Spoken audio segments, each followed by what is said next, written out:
Hello.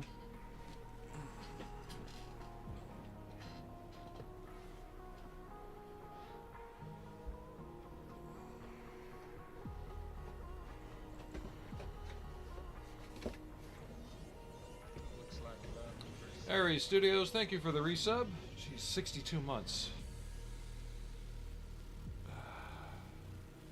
It's like 4 years.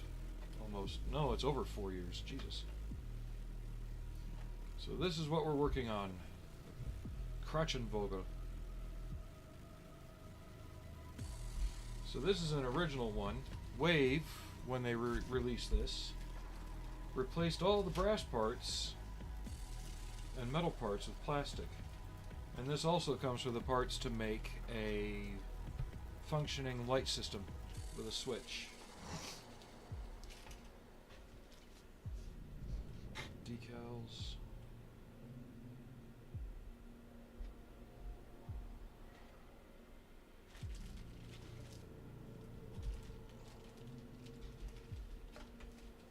So these are the parts Wave had to make a new sprue for. That's a solid brass piece there. Just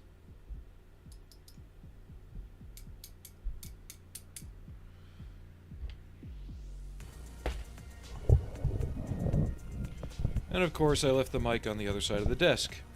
Anyway.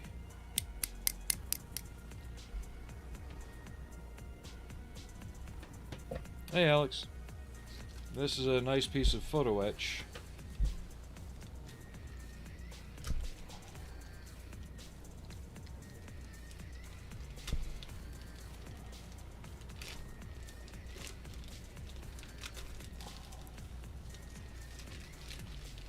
Also nice and thick.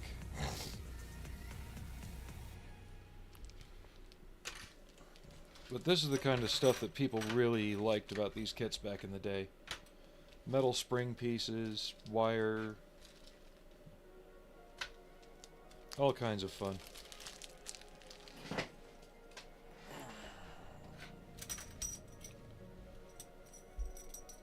And this is back in the 80s and early 90s. Alright.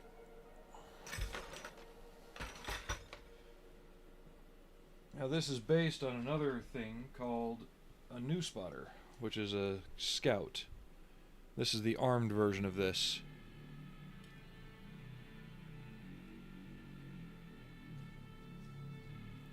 And I installed a flicker LED into the head.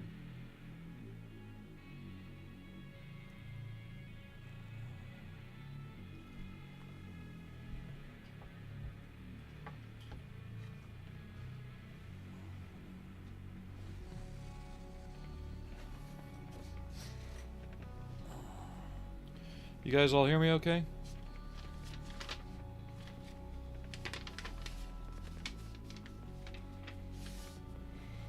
Alright, first steps first. Let's get everything out of the bags.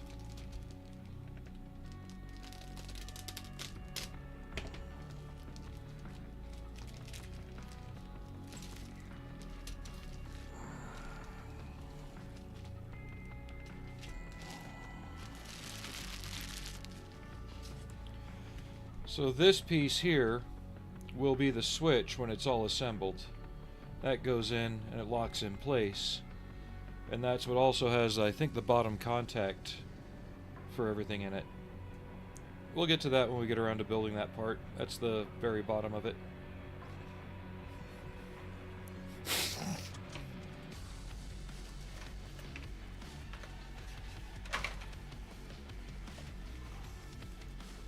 Yeah, Wave charges a lot of money for a kit that I feel is less because of it. New spruce of the weapon mounts. We're going to cut those off just to make it easier when we get to that part.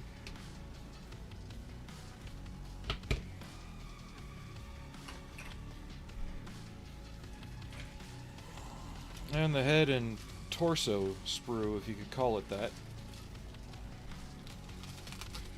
Now, some of the parts might be familiar. these are supposed to be 1/20th scale kits, right? But they are 1-to-1 to the original models made and kit bashed from the other kit pieces. Has anyone out there ever built the AT-AT kit from MPC, from Empire Strikes Back? There's your neck.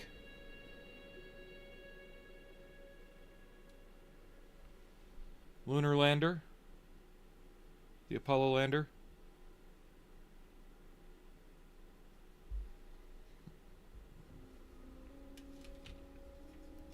Various Saturn V rocket pieces.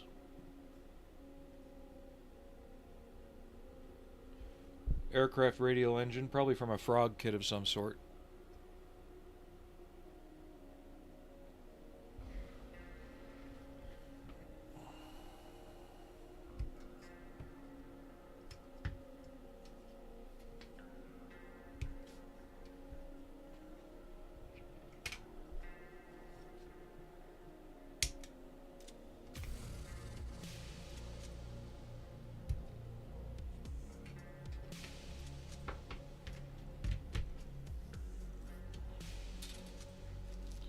Get our light bulb out.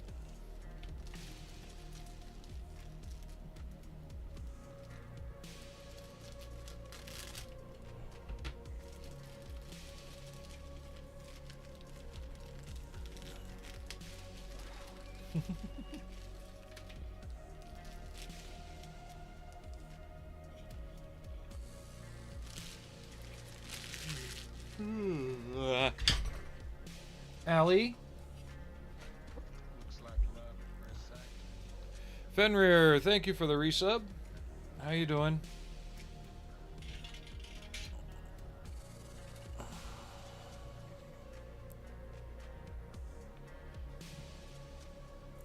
And I got this kit at what I call a fair price. I think I paid like $55, $56 shipped. I've seen it no lower. Ew. I've seen it no lower than 110 lately. And that's for the Nitto one. The Wave one, you could probably find probably around the same price.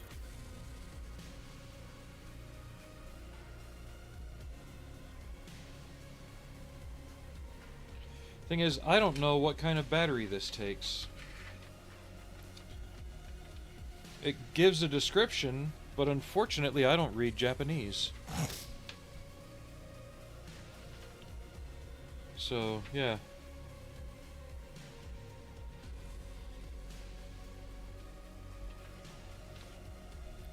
I don't think it's AAA. I think AAA is too big.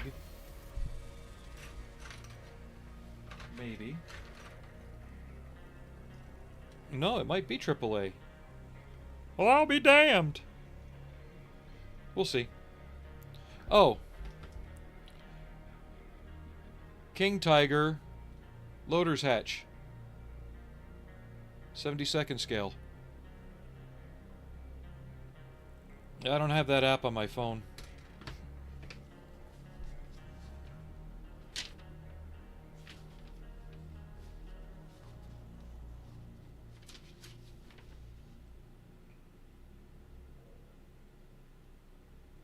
It just gives a voltage, but judging from the size of the cylinder, it's probably AAA.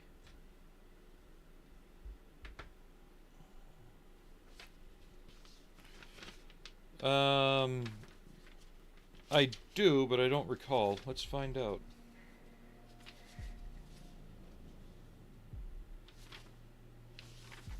Where did it go?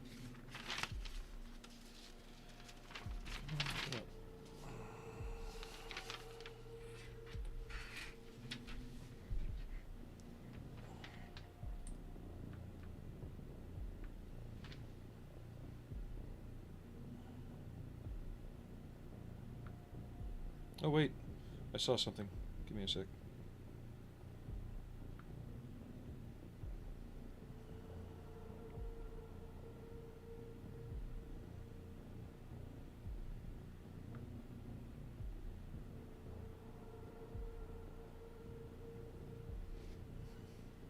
It's giving me the, it translated it from Chinese to No. It's translating it, but it's translating from Japanese to Chinese, or Chinese to Japanese. I know it's a Japanese kit.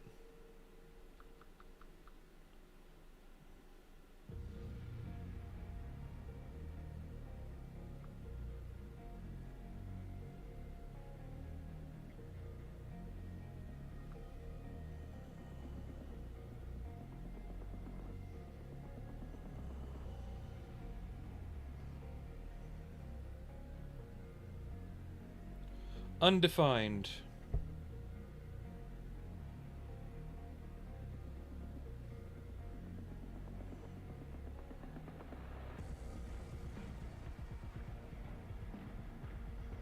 But it also brought up AAA battery stuff, so it probably is a AAA.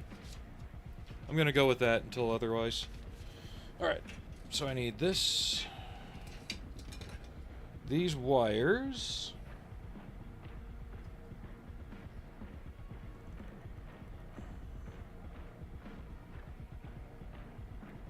No, it couldn't define it. I was trying it in Chinese, English, all the different ones, and yeah, it didn't do squat.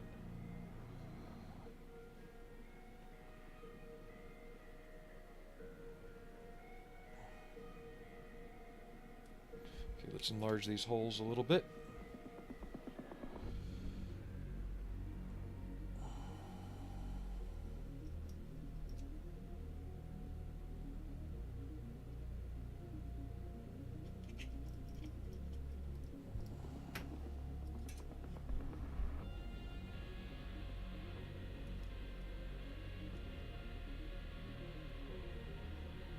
Given it's a grain of wheat bulb, it's probably just going to be a AAA battery.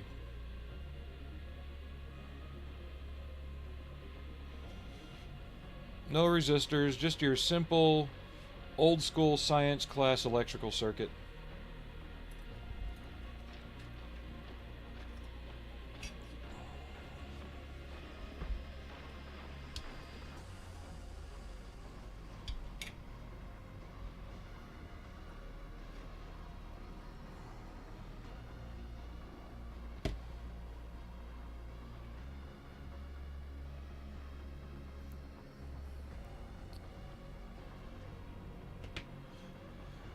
Well, I think they just ran with what they had.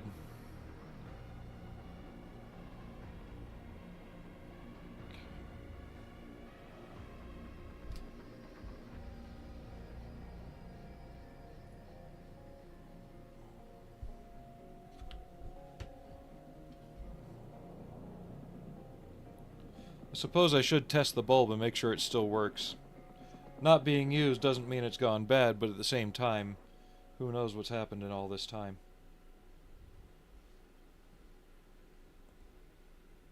If it's like any other Christmas light, it doesn't matter polarity.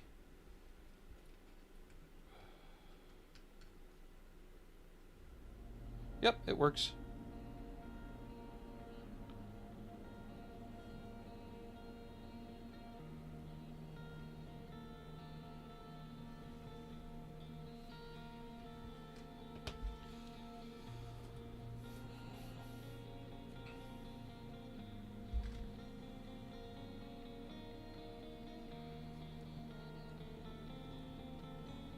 Now, if it ever goes out, I'll be screwed, but I'm not too worried about that.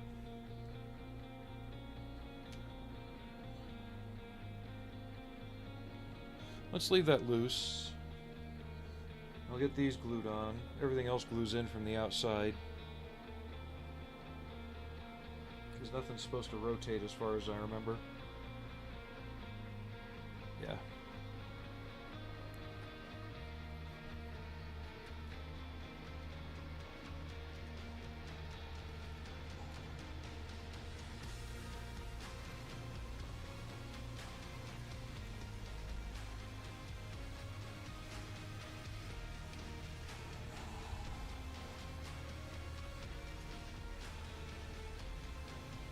We'll be giving this a cast texture too, because This head unit just cries for that, you know.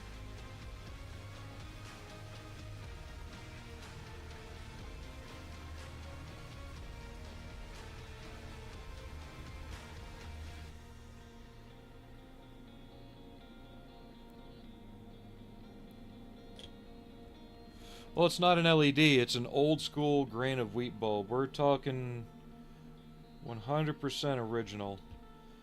And I'm not about to swap it out for an LED. I probably could.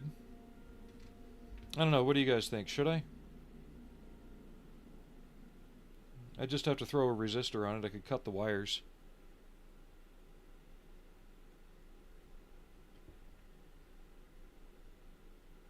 I just don't have any LEDs that are that warm yellow color.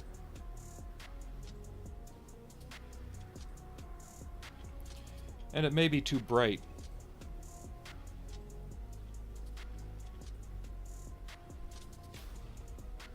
It's not like I'm going to be sitting there with it on all the time.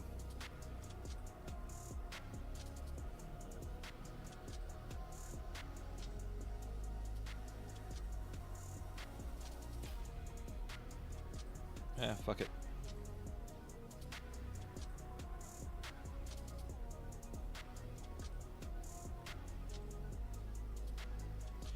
How many toys from the 70s and 80s are still working with those bulbs in them?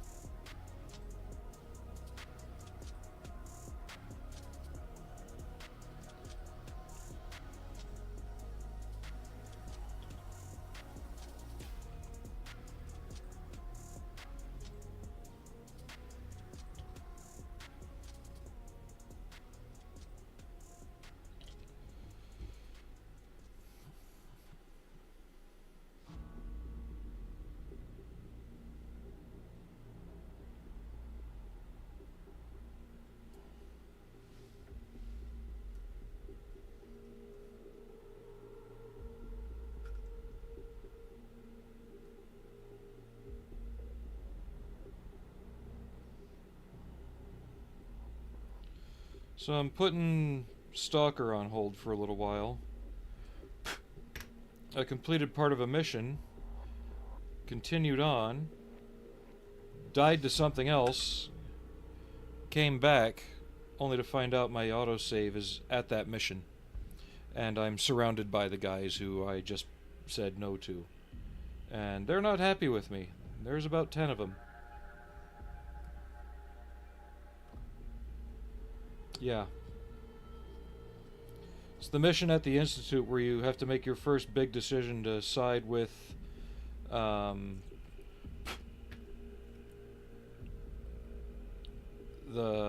Wardens or Strider's guys.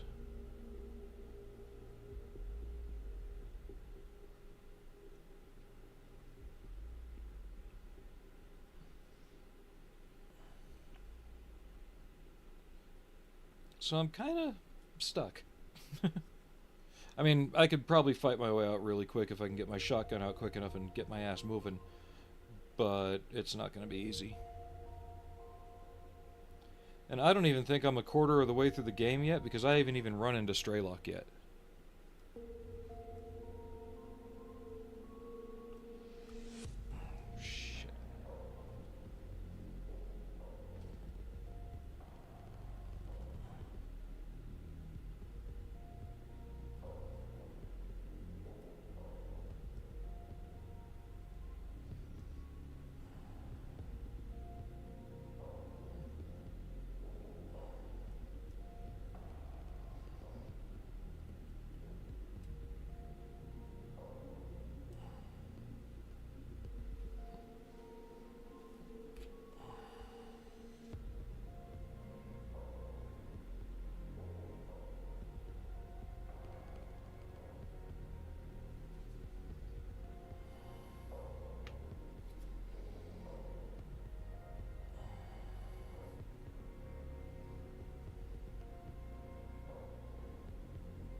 Just putting a little glue on here in case that little plastic thing breaks.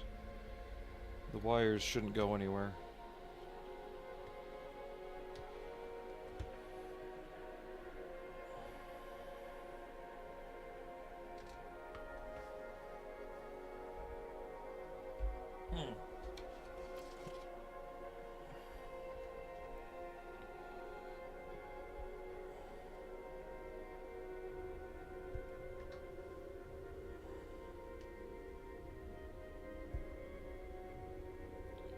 I mean, I probably have a slightly earlier save I could go to as well.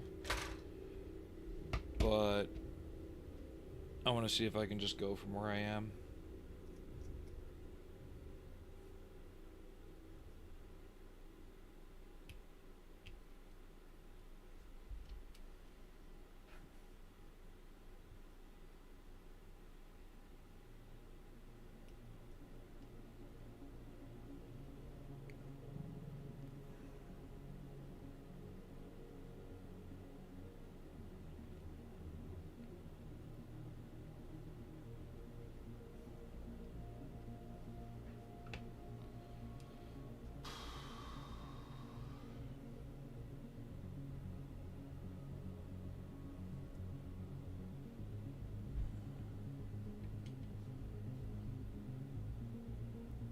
Be nice if it did, but everyone's like, no, the zone is you're supposed to be alone. If you watch all these other videos just about the shenanigans that can happen in the zone, could you imagine having two people just fucking around in there? That would be awesome. I would love it.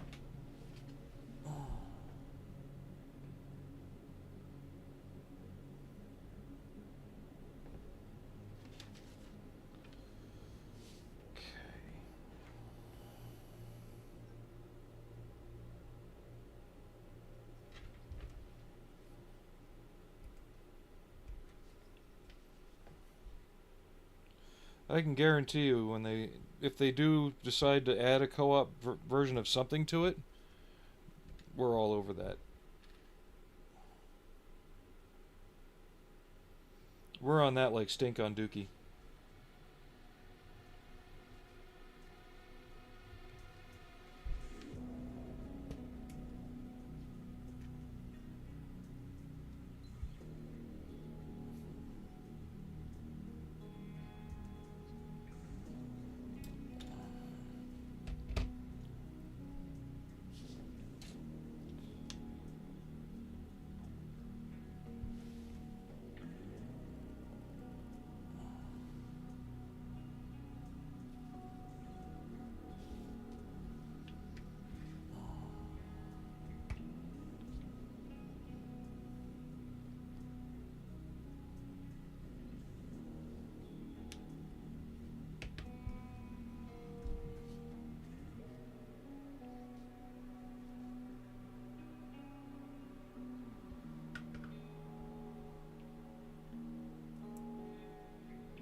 And it looks like the remaster of The Thing has come out as well.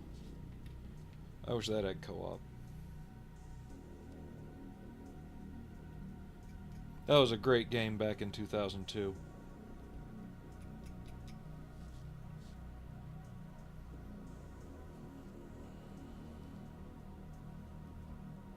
I think I still have my copy, actually.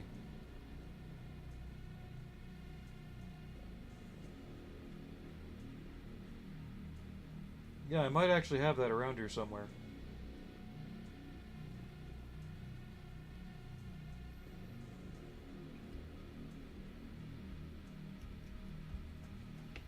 I mean, hell, I still have Robotech Battlecry.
Yeah, this one sprue is mostly for this.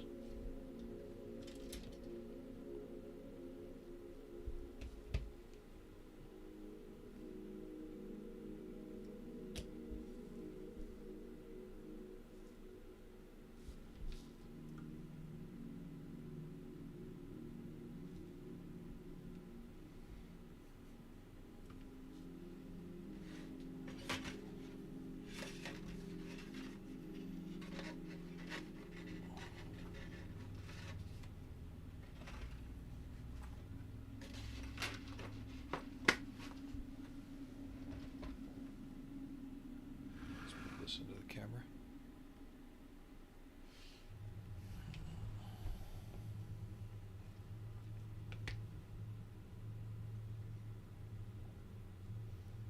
Yeah, I'm not adding the antenna stuff yet, simply because I want to take care of most of the seams on the part before I go putting the long, thin, spindly things on it.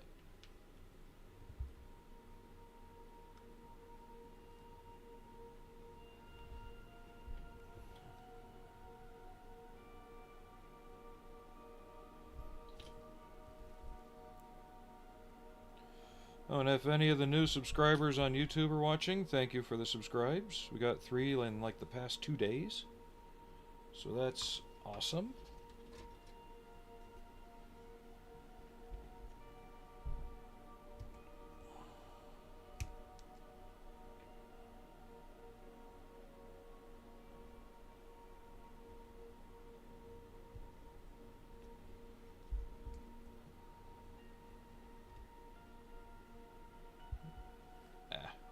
Tiny part. There we go.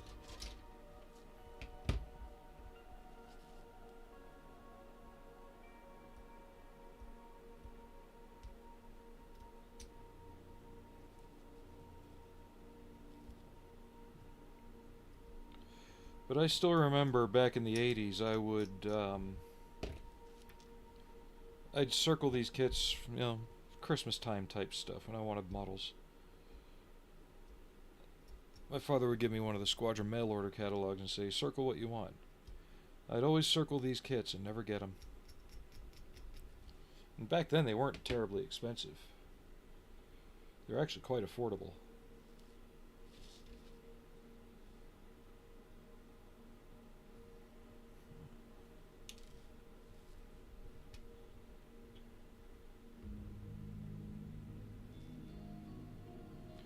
Thank you, Loston.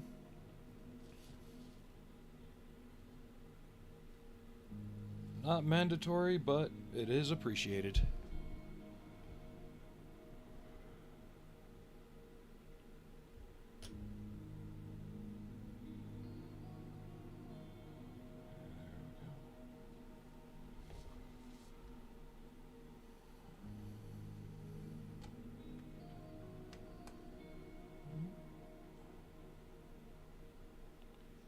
I think that's upside down. Yep, so that's why we test fit. Hello. One moment, please.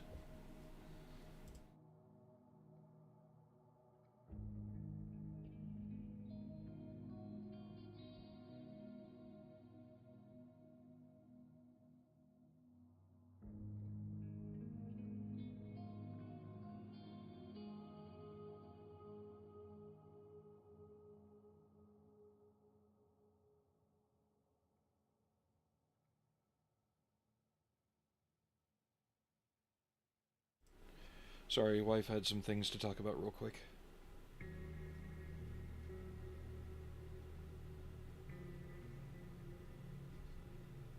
Alrighty.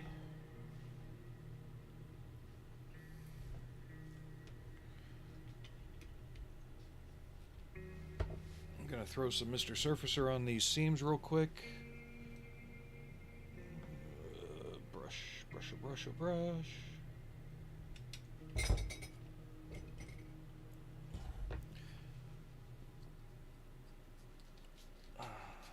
Because none of the seams are big enough to warrant putty. but I want something on there to kind of blend out the edges once I start sanding. Paper towel.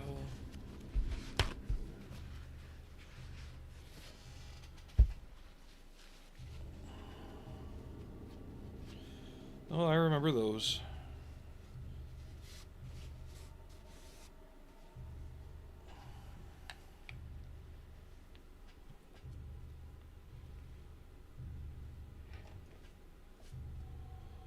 Heck, the Planet of the Apes kits actually had kind of resurgence back in the 90s when the Tim Burton film came out. Somebody managed to get the molds somehow and repopped them. You can find them at Toys R Us for like $5.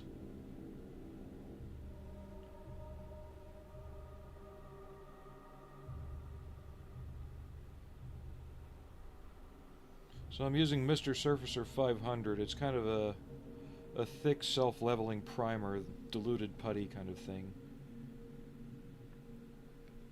Once it dries, we'll be able to sand down the seams and it'll level them. Most of it will be hidden under cast texture I'm going to impart using the same material. But you got to take down the rough edge first.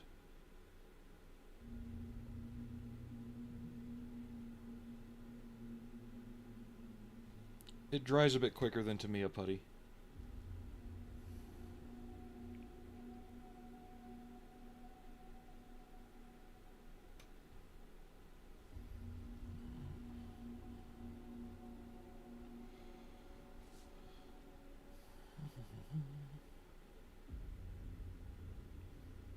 Yeah, I think if you search this kit on YouTube, or this model, you'll find Zaku Aurelius built one not too long ago, but he built the Wave example that doesn't have all the fun metal bits.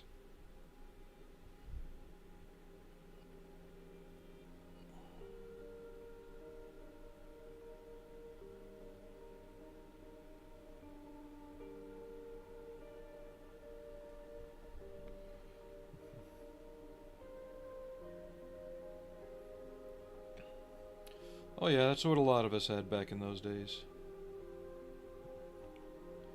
Either testers or Poly S.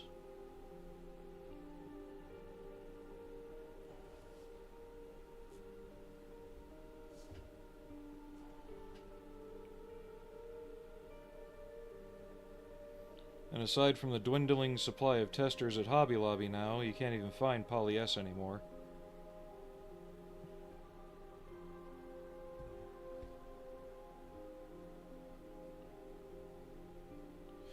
It's been reissued. I think it was round 2 that is either refurbishing or, in the case of missing molds, retooling entire kits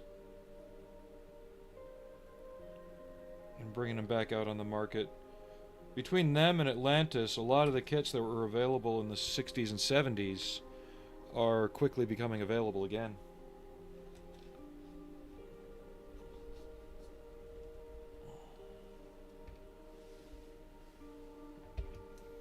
I gotta turn off my space heater. Whoa. Everybody's on YouTube today. How you doing? I think that's the most viewers I've had on YouTube since I've been starting this. Welcome, welcome.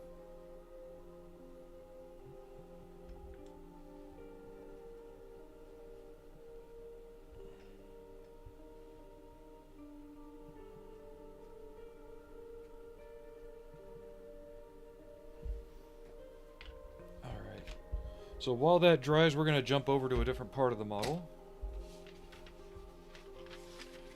Two Mobius and Prosme kits are much better. Hey Svog, how you doing? Or is that supposed to be Swagman? Either way.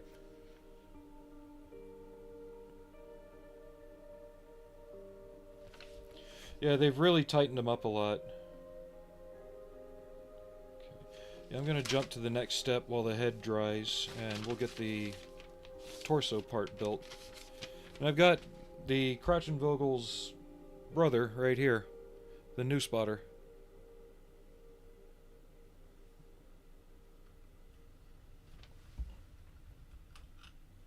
So this is the original version of the new spotter as well.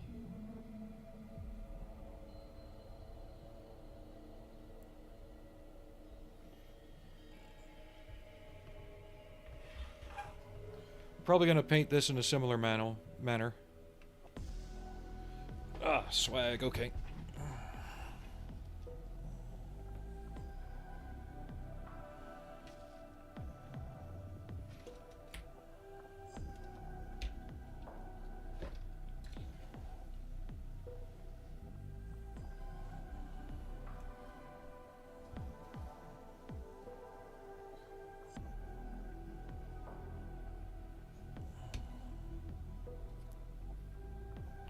But welcome back, everybody who's been here before.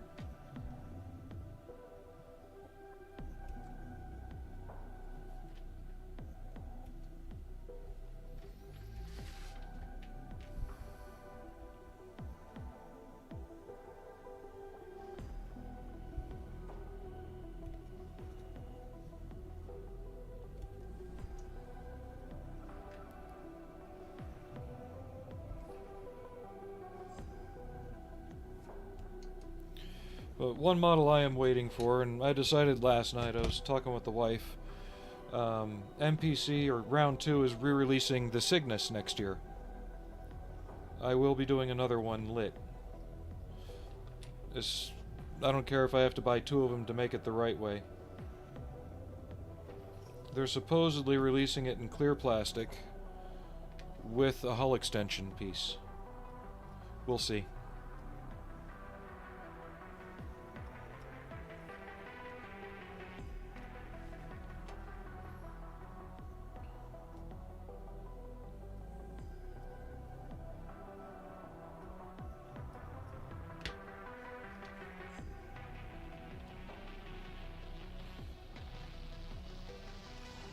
Look in the face cam, right above the X-Acto handle.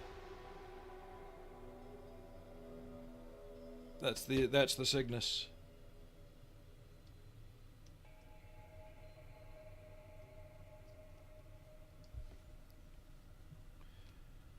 I found a unbuilt, unopened one on eBay a couple years ago. Cut it into 3 pieces, cast the part I needed to fix it lengthwise, and now it's sitting in there on my shelf. But it was always made in a dark silver plastic. It was only ever issued once. So trying to light it is nearly impossible.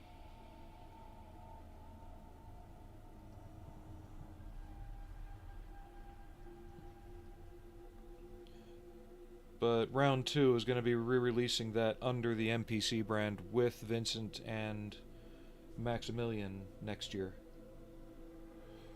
And they gave hint that if these kits sell well enough, they may tool up an old Bob.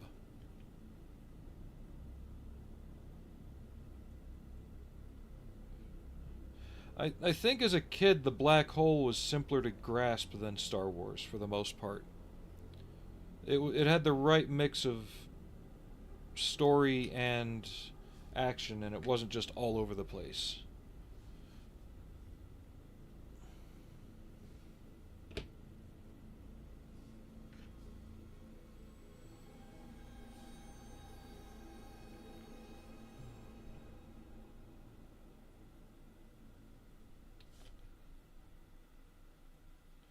But I think Round 2 is taking a very big gamble in re-releasing the Cygnus.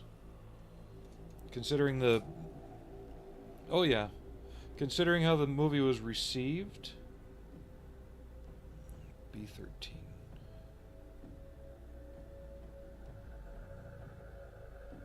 There they are, okay. It's kind of a cult classic now, but it's still kind of one of those oddball films. But everybody you talk to about it says they love it. So, was it really that bad of a movie? I still watch it. I have it right over here.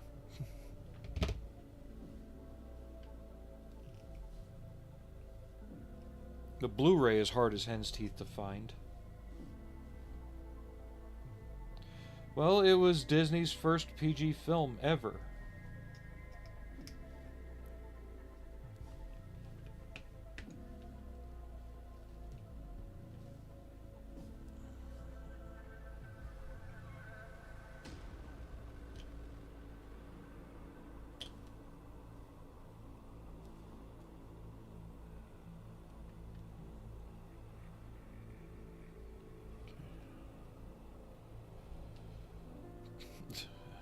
Yeah, now look at Disney films. If only we could go back to such innocence.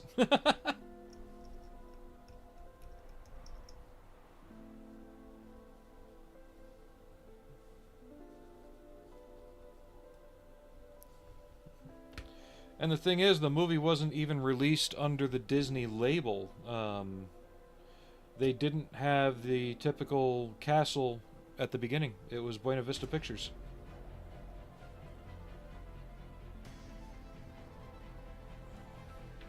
Nowadays it has it, but back then it didn't.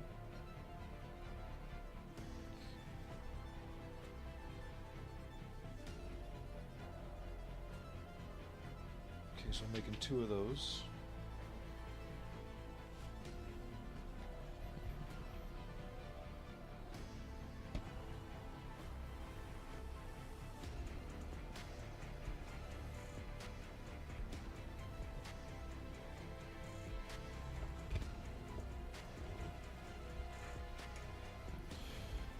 And if you're wondering where the music is from, it's the soundtrack to The Forever Winter.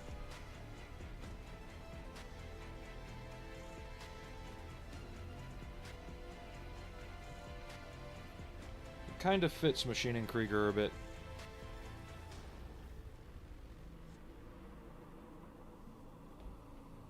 My poly sleeves.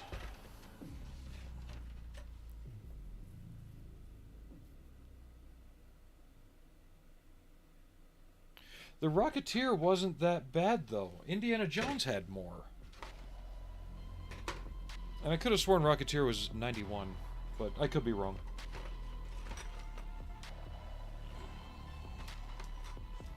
I probably am wrong, but still. No, Disney really crapped on the marketing for that. It's like they had no confidence in it.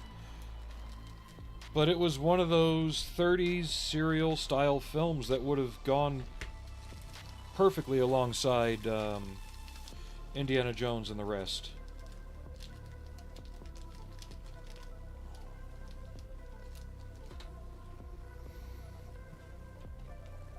I just remember being in high school when it came out. So it could have been 90 or 91. I don't know.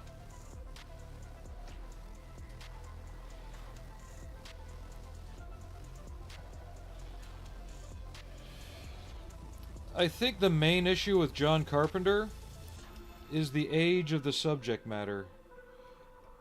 It had kind of fallen out, you know, nobody remembered it. I mean, you're talking about a sci-fi story written by the same guy who wrote Tarzan. Oh, cool. Yeah, because The Spirit had a resurgence at the same time.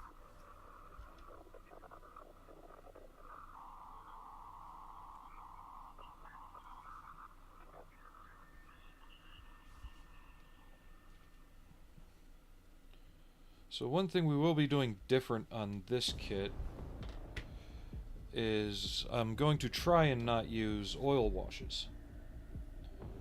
Because Nitto plastic is notorious for becoming brittle with odorless mineral spirits.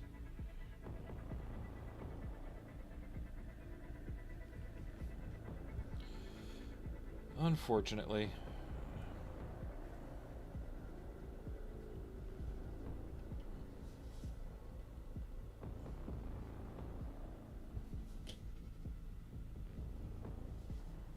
Maybe that's why a lot of video games, regardless of the type, are gaining more traction than movies lately. Yeah, video games are starting to fall into the same thing about like sequels and remakes and things like that. But there's still room for an original story in that, where they're afraid to invest in anything new for movies.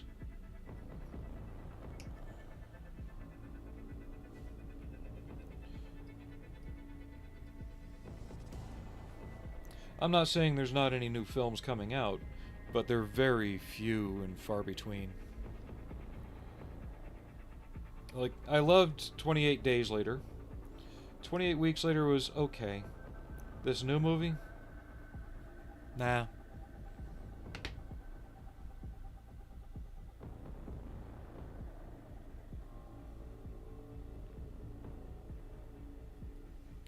Hey, Carlos. Yeah. Drop.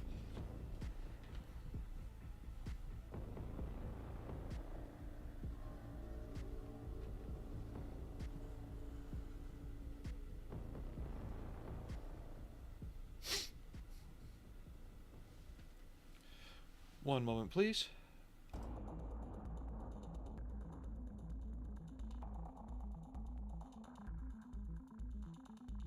Okay, sorry, I had to sneeze. Whew!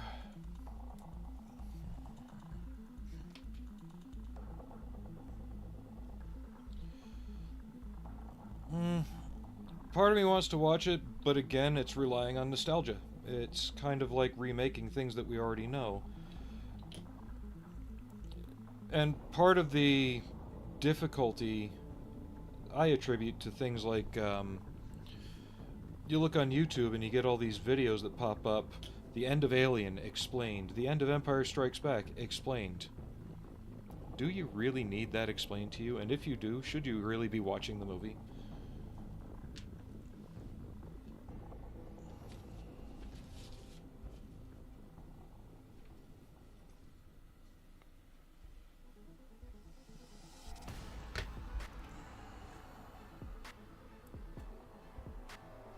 That's just my take on it.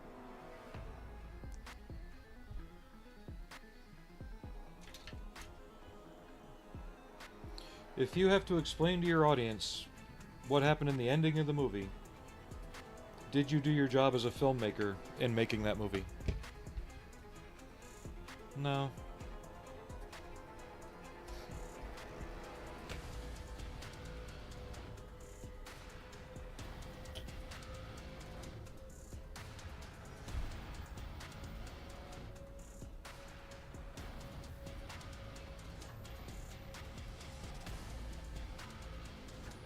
Alrighty.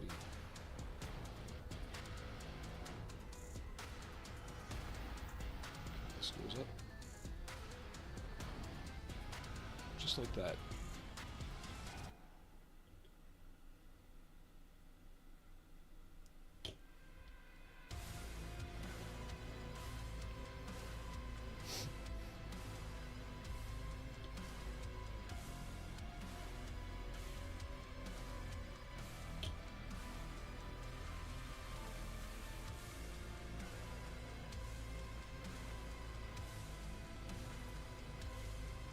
Got a little happy with the glue there.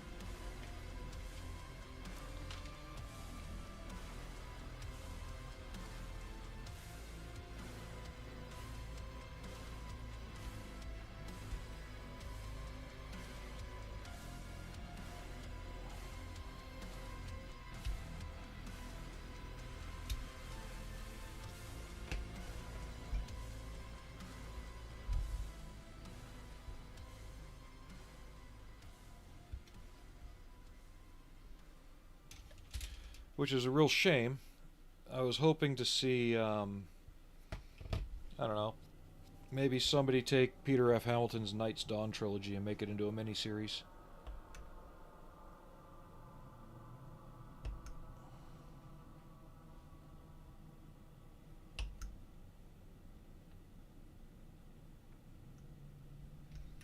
I'd rather see that than another retelling of Dune.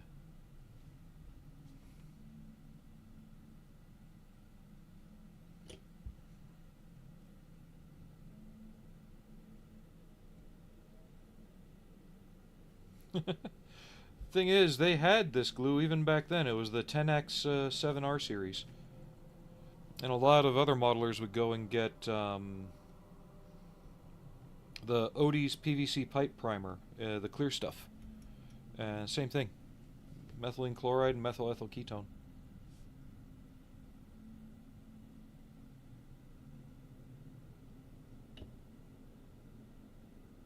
You just have to know how to use them. I see so many people think that to use this glue, you have to basically apply it here and then apply it here, then put it together.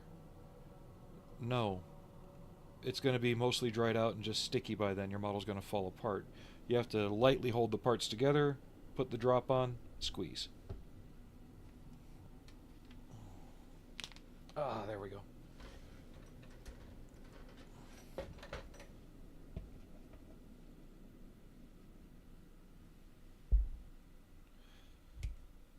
The worst glue, though, was the citrus-based glue in the blue tube. I remember I was running out of glue. My father was out at a what's the term I'm looking for? He was on site doing a regen for a plant, and I asked for some model glue, and she got me that crap blue stuff, and I'm like, this won't work. But it says it's model glue. I'm like, it won't work. It's relying on citric acid to melt plastic. It won't work.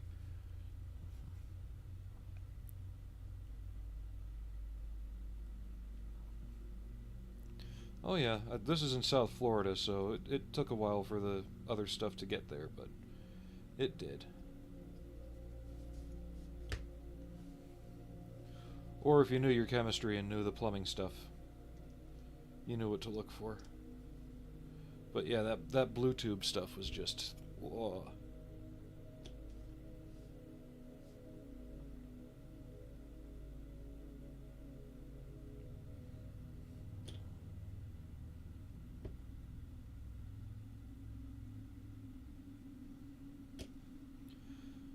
I've been building these for as long as I remember, so you're looking at almost 40 years of experience, if not more. I'm not saying I'm the best there is, but I've just been doing it that long.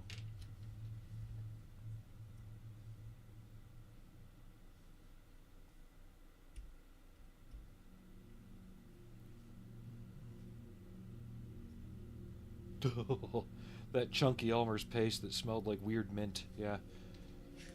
Who doesn't remember that? At least, what American kid doesn't remember that? I don't know if they had the same thing in European schools. It's like, how can something seem to be wet and dry at the same time?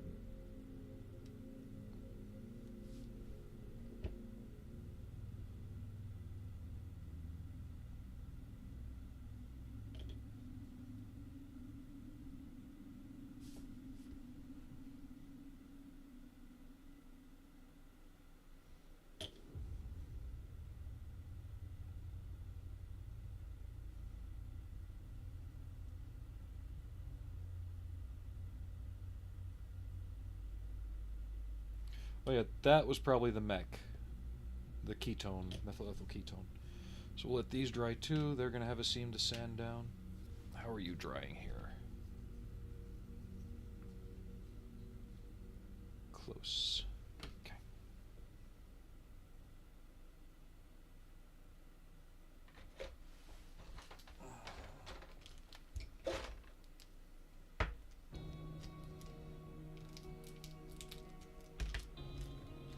Trying to keep all the metal bits in the pouches.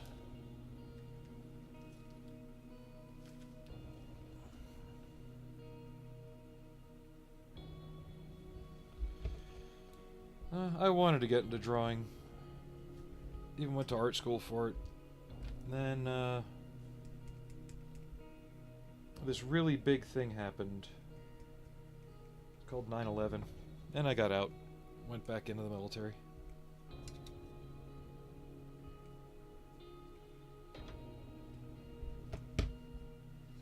Plus, what I went in for was computer animation and industrial design.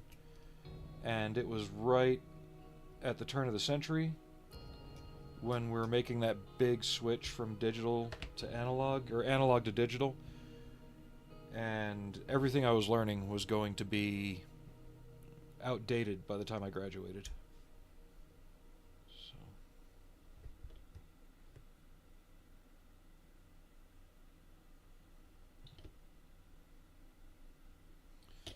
I was at Fort Lauderdale for my school.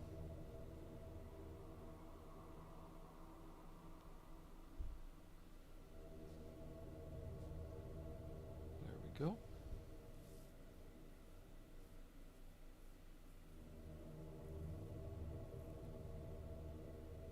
Okay, so the head will plug into there. Not too worried about that right now. Okay, these go on here. Once they're dry, we'll sand the seams. Let's work on the next piece down.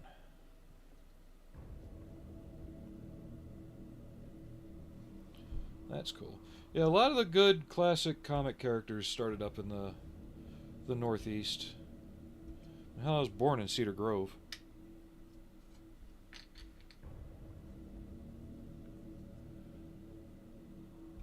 So I think I know the school you're talking about. Thanks for that, Alex. B13.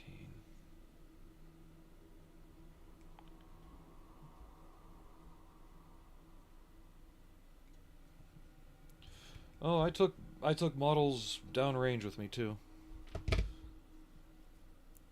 One of my admins here was somebody I deployed with.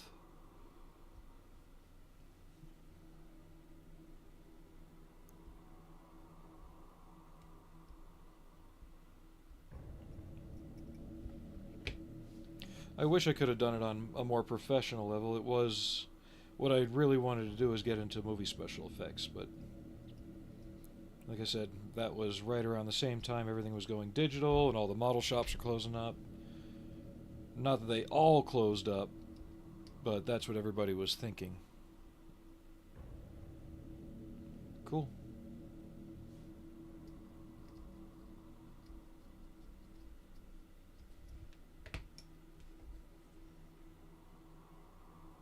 Alright, now the wires get routed into here. Right through there. Okay.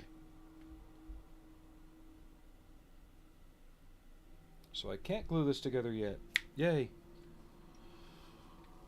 Actually, I can. I just can't slide this all the way up yet. I just have to make sure the wires come out.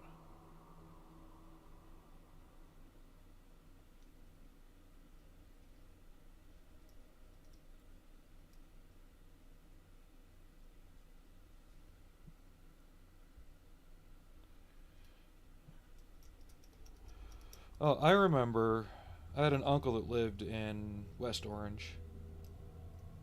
And right down the street was an old drugstore. And this is even back in the 90s, like early to mid 90s. And I remember going to visit. There was one time, you know, we had a family emergency, so I was sent up there, flown up ahead of time with my mother and my brother. Okay, these are coming in from outside. Okay. And right down the hill was this hobby, or not this hobby shop, this drugstore. It was kind of like a Walgreens, but they still had the classic, you know, Matchbox cars on the rotary rack on the counter. You know, I think you could still see the soda handles still there, even though they weren't in use, you know. And they even had all the old Star Trek kits. And this is still back in the 90s. So there were some good shops up there.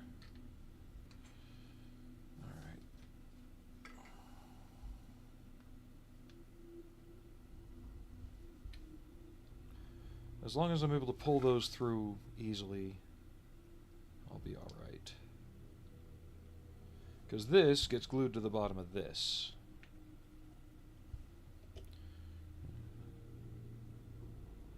I've only done one G.I. Joe figure. That's the Baroness. If you look at my shorts a bit ways down, you can see her 1/3 scale.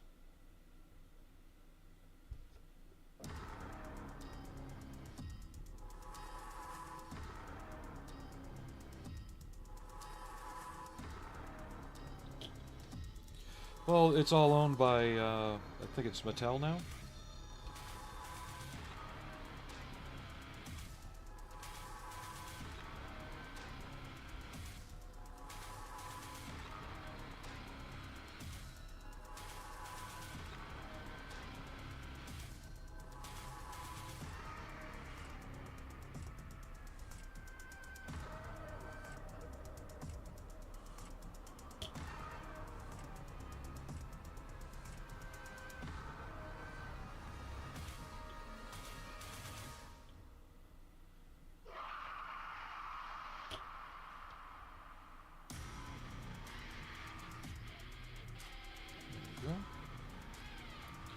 Yeah, if you look now, you can really see the lunar lander in this part.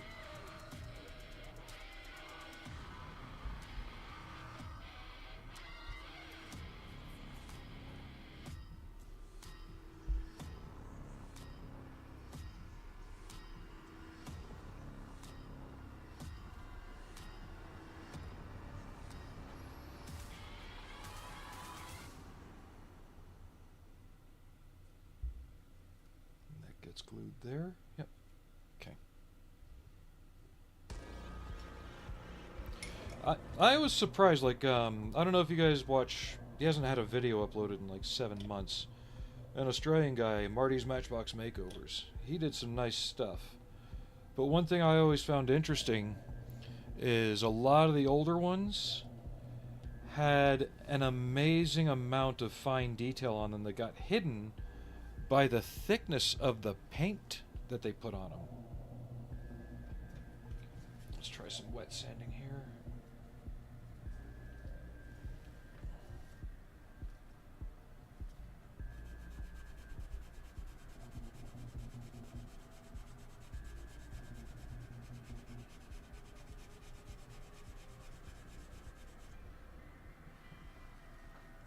Actually, right here.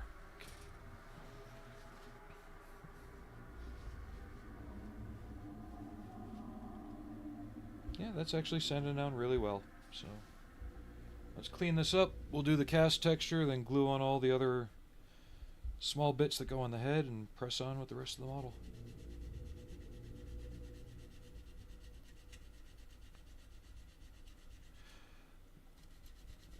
It's not so much that he's retired that's keeping him from doing the stuff. He's got a gigantic property now that's further in the outback, so it probably demands more of his attention. I just hope something bad hasn't happened to him. The guy's not exactly young. He's spry, but he's not young.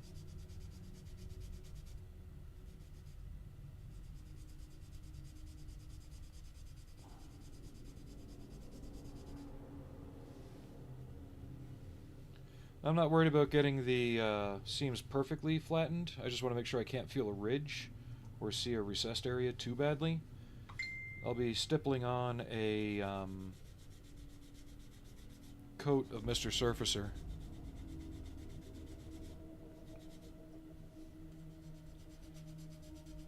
For a cast texture. And I basically just want to eliminate the majority of the seam. And who's messaging me?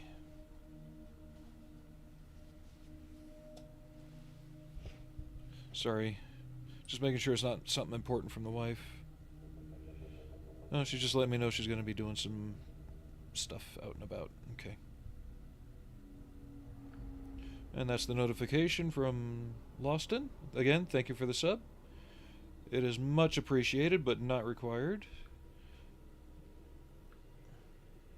And if anybody else wants to help out in any other way, you can hop on over to the Twitch side. I've got all of my subbing and donating set up over there. Been there a lot longer.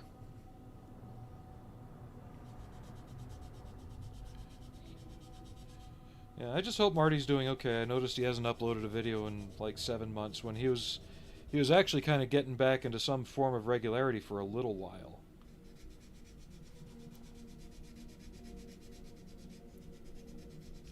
And we do have a stream goal for, let's see, new airbrush kit. Yeah, my current airbrush is a Badger 150 that's 20 years old.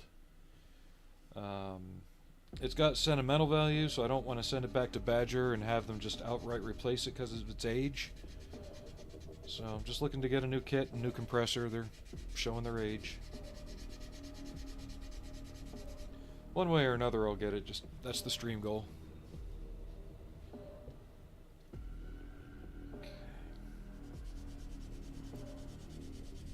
Yeah, and after that, or before that, he disappeared for like a year and a half, 2 years almost.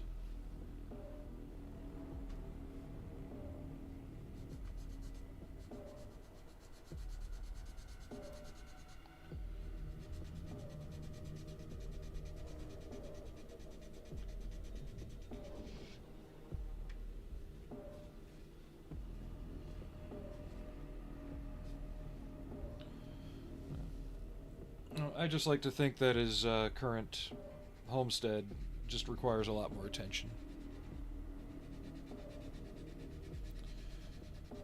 No, Alex, she's, we both have full-time jobs, but just to kind of help pad things until everything stabilizes around here again after the past couple years.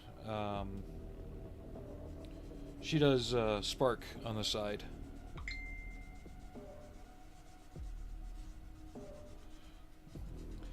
Yeah, I just think my the internal sleeving on the needle is wearing out, so it's just not getting the pressures and stuff that it used to.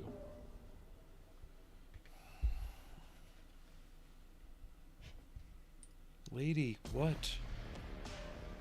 Sorry.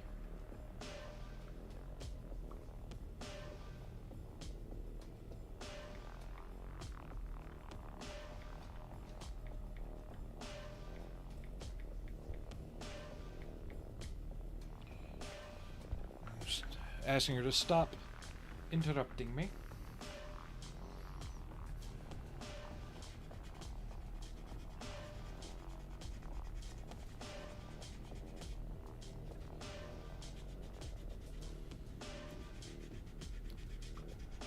Yeah, I think he's got his hands into some other things.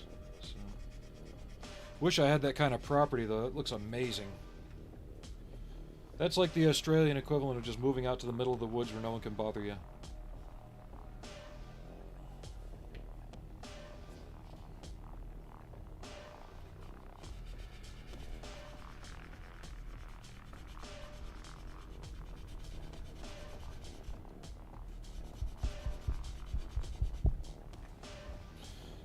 And now his little puppet Kevin has some real koalas to contend with.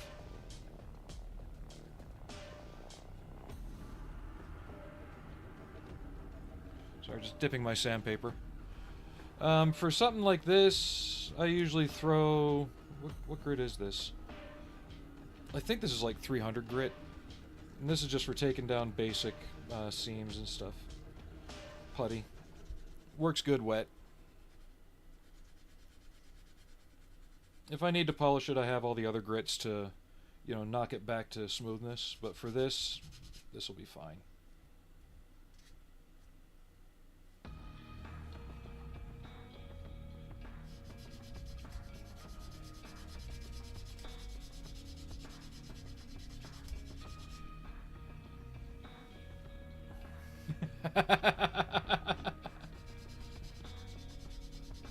Not many people get the jokes about Kevin, unfortunately.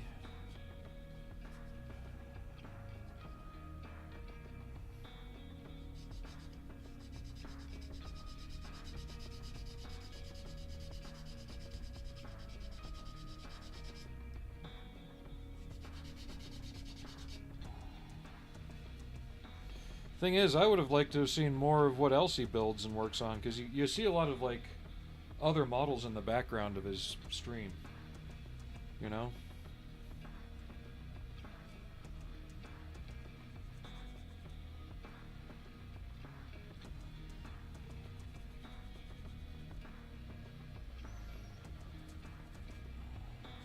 Just knock down the burr on those parts. They get details glued over them. So there's an antenna that gets glued in here. There's one here, and one sticking up here, and that's what I didn't want to have constantly snapping off when I was trying to do things. I think I have some 14,000 around here. I forget what the highest grit was. It may have been 12,000. Aries, do you remember what the highest grit in the canopy polishing kits were?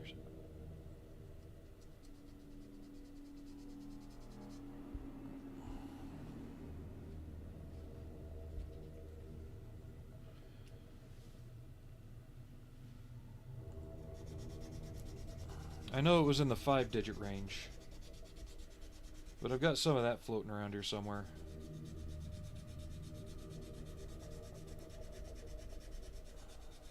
I haven't had to use that in a long time, though. But if I ever screwed up a model aircraft canopy, I could polish it back to clarity.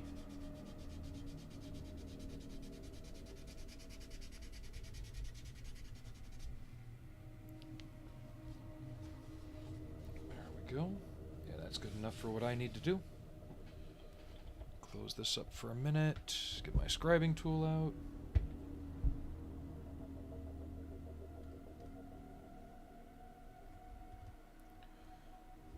Just cleaning out the lines a little bit further, so after I do the cast texture, they'll be easier to relocate and clean out.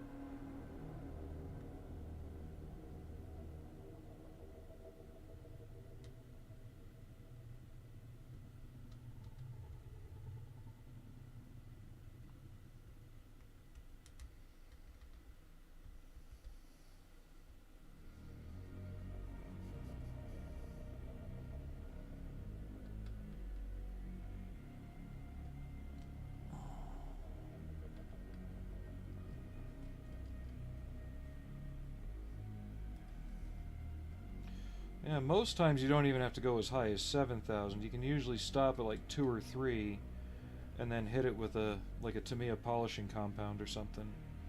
That's deep enough to be fine. I just got a little too much on there. Yeah, the rest are alright. Okay.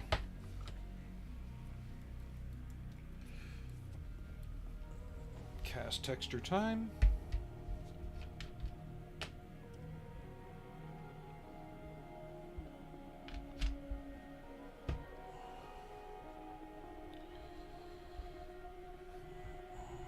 Clean out the brush a little first. This is my garbage brush.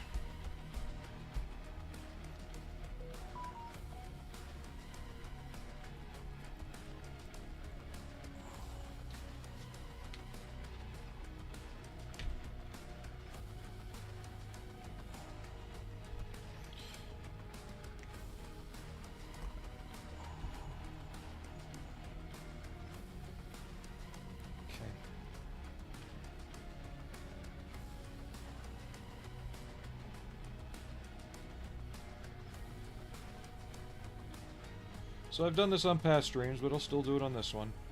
Just stipple on the Mr. Surfacer with a good old raggedy square brush and keep tapping it till it gets sticky. And as the brush lifts, it'll leave that rough texture. Once it's painted, it'll have that nice cast metal look. And the more you stipple it when it's sticky, the rougher it gets.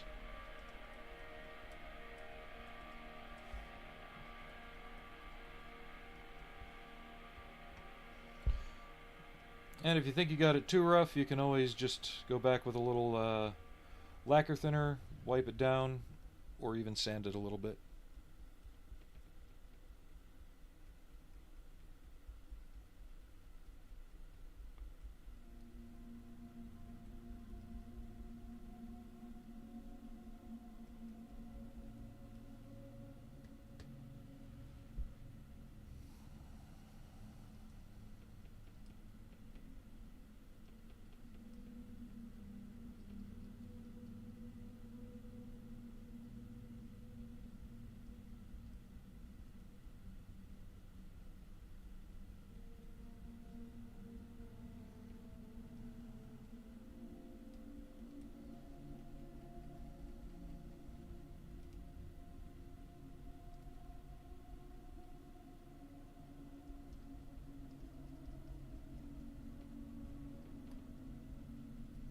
I'm not too worried about the front dome. I just want to keep that little circle right there clear.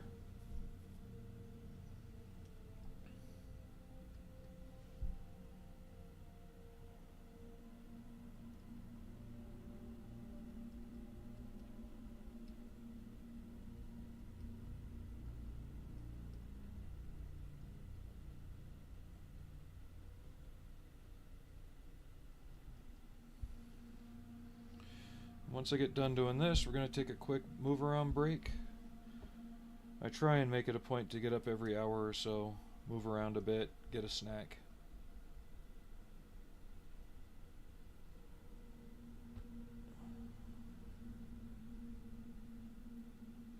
Kind of. This is the Mr. Surfacer, so it's a lacquer-based primer. The Vallejo, I believe, is acrylic.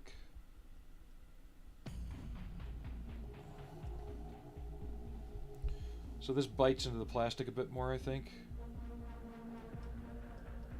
It's a little bit headier to use too. Ah. Like the old days of modeling.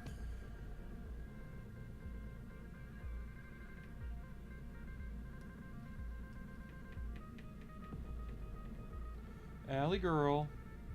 Here, kitty.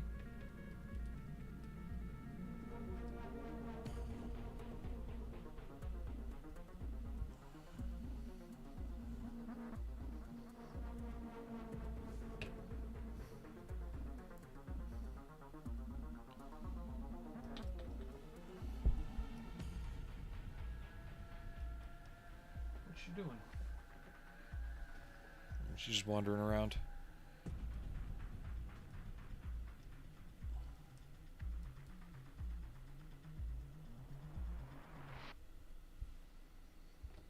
Have to clean the brush out here in a second. I don't know if the acrylic one does this when you try this, but the lacquer one likes to gum up on the brush.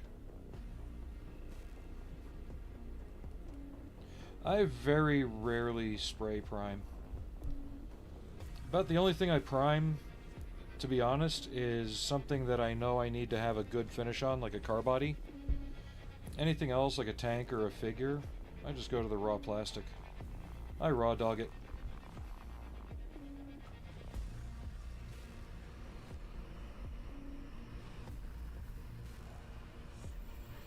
Because in my experience, even if you prime, you still have the tape lifting stuff off for some reason or another.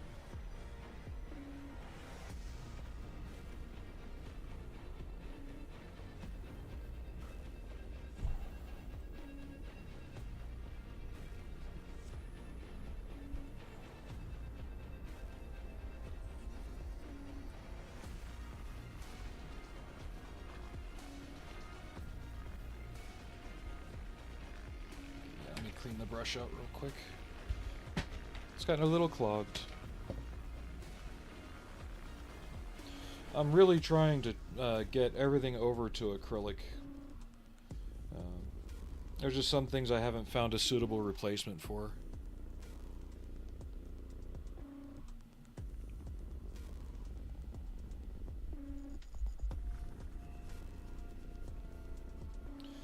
Well, if I need to prime like that, then I'll just use like one of the Vallejo ones that are marketed for that. So like their light ghost gray is also their primer. I'll airbrush that. Most of that doesn't get lost as overspray. Not like the spray cans.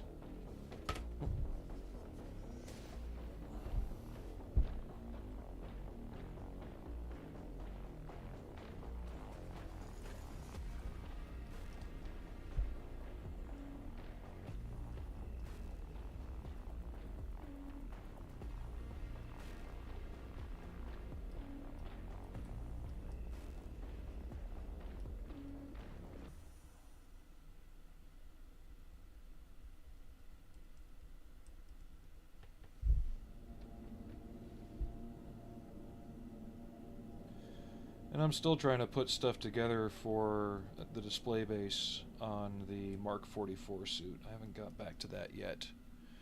Hey, rights. We are building the Krachenvogel from Machining Krieger. It's the original Nitto kit.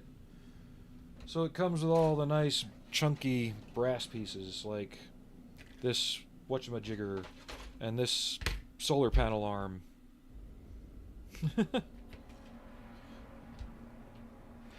So yeah, these are quite the parts. And it gives you brass tube for the rocket launchers.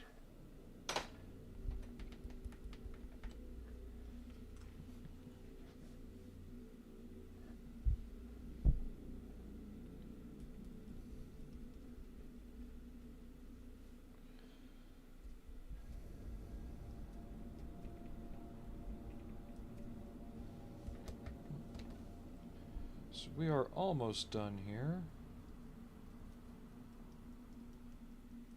Good thing that little eye is recessed.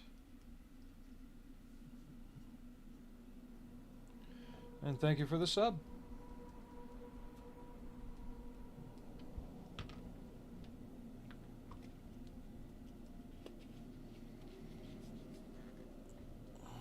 It is. I don't know if we'll finish base construction today. I usually try and keep my streams around 2.5 to 3 hours.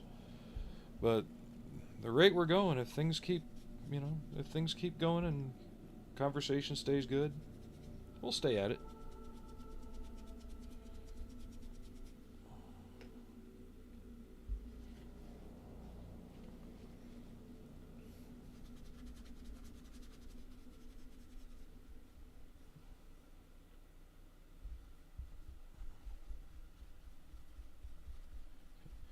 But if you will excuse me, I'm going to take 5 minutes or so, have a nice walk around break, and get a snack.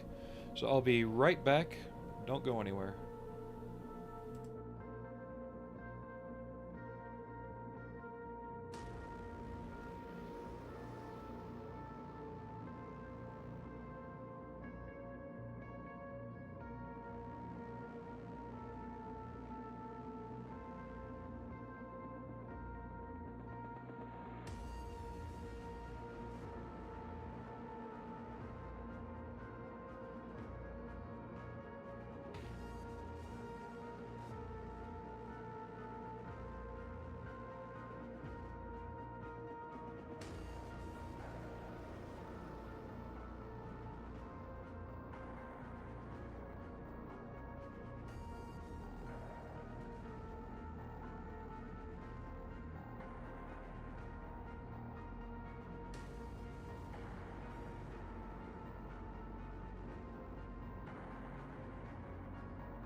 Alright, I'm back.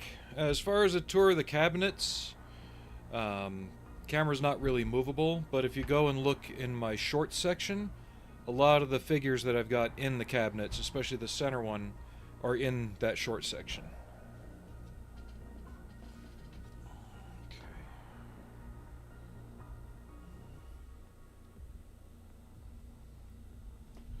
Let's go back and start gluing things on.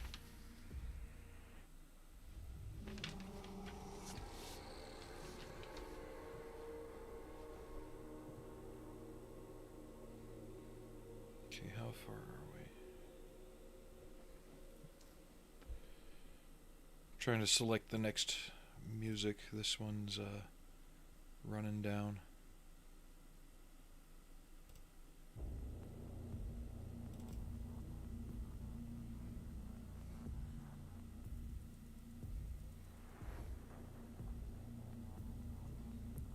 Go with that one.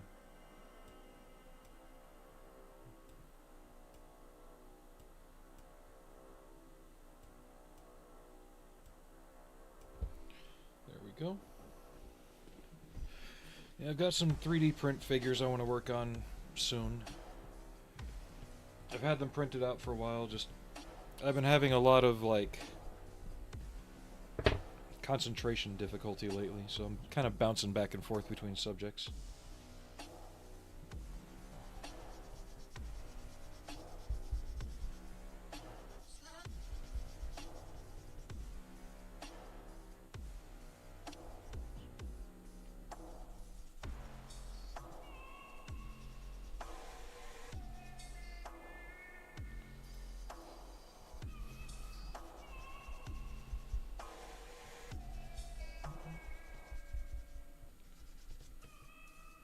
But I hope everybody's enjoying what they're seeing.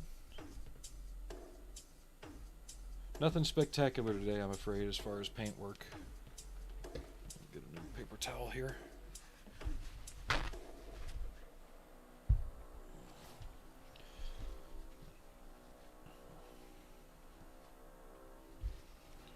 But if anyone was watching the Nutcracker videos, I've got that fully painted up. I went and put a splinter scheme on it and weathered it. I just wanted to get it done. I got tired of fighting with it. It's not mounted on a base yet. I want to build the 2 suits that came with it and kind of work something out for a display.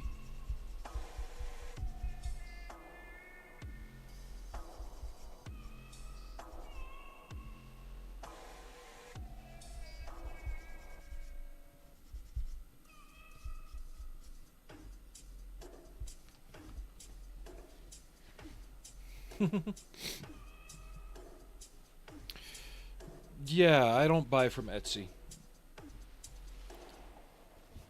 Because I know who did the Palomino. I've got it. And usually if it's on Etsy for like $2 or $3, it's not the original person who did the files, and it's basically the same as recasting.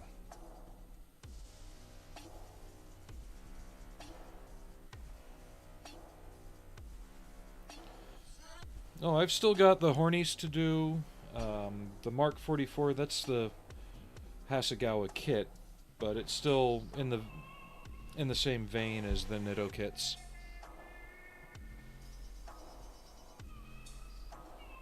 Just the Nitto kits are getting harder to find. I'd like to find the Flater Mouse, but good luck with that for under 150 right now.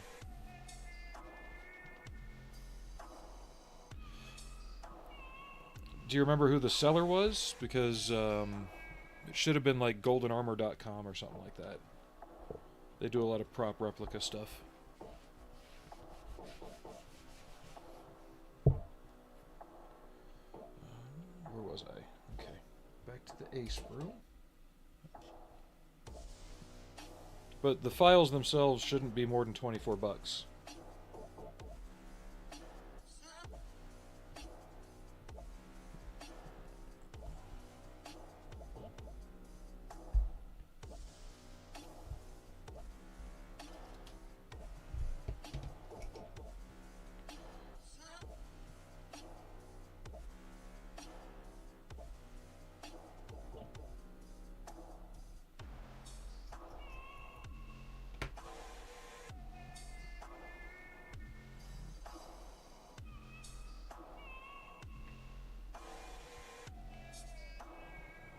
goes there.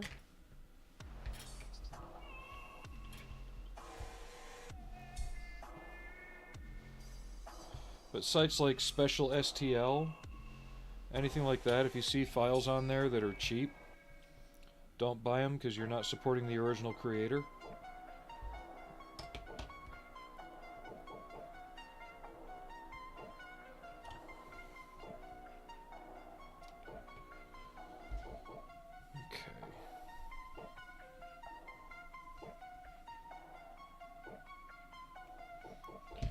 I'm gonna find some different music. This one's being weird.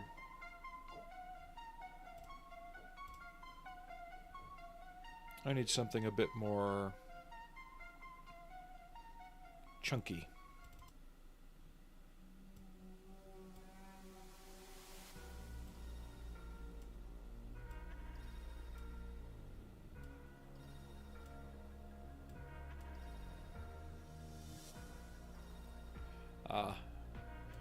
No, but there's one by like Golden Armor Studio or something like that. That's the files are $24.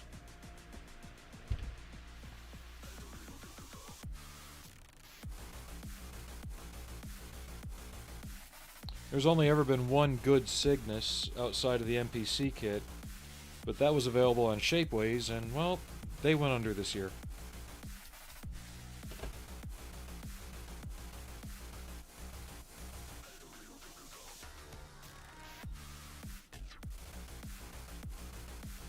Golden Horse? That doesn't ring a bell.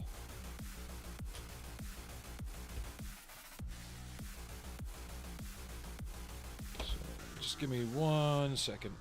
I can show you. Well, I can't put links on YouTube, but I can read out the URL.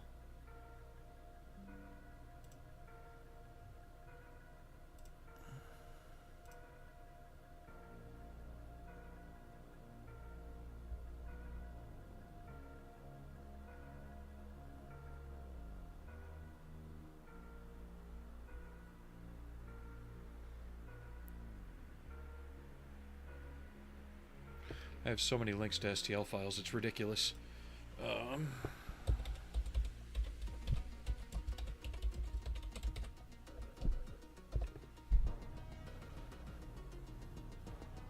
Yeah, Golden Armor is the site. Yeah, goldenarmor.com is the only place I know of that does the Palomino. At least the good-looking one that looks like the filming model.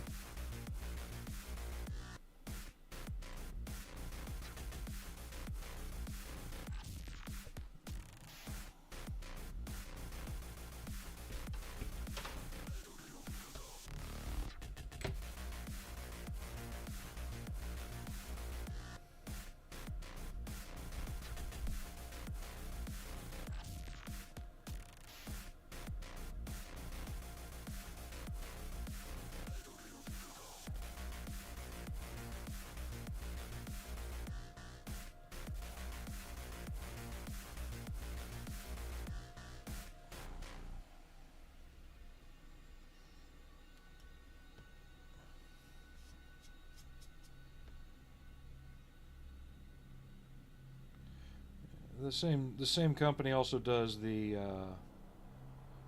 3 robots, or five robots from Batteries Not Included. They do a couple other things too.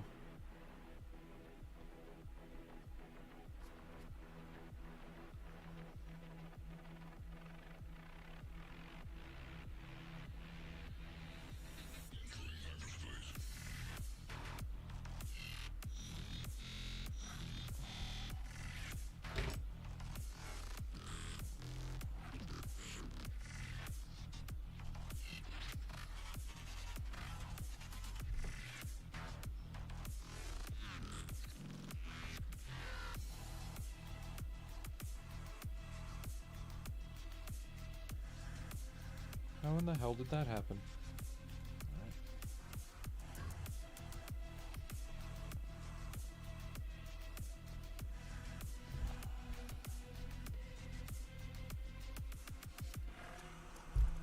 There we go. That's better.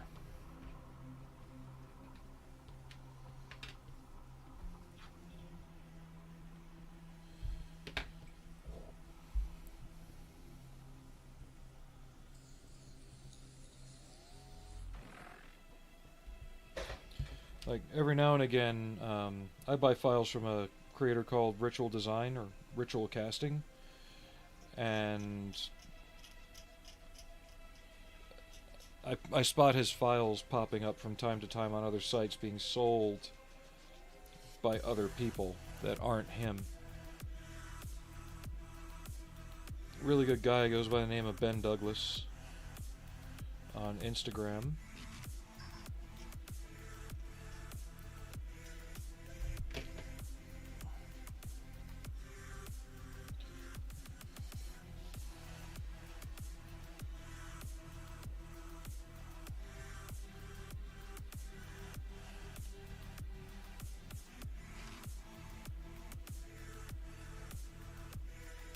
Yep.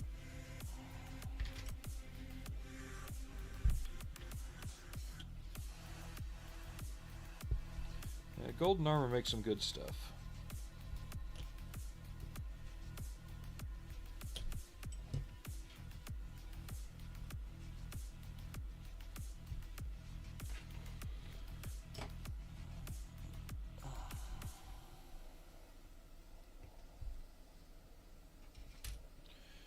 I'm amazed the amount of tiny details that go into this little headpiece.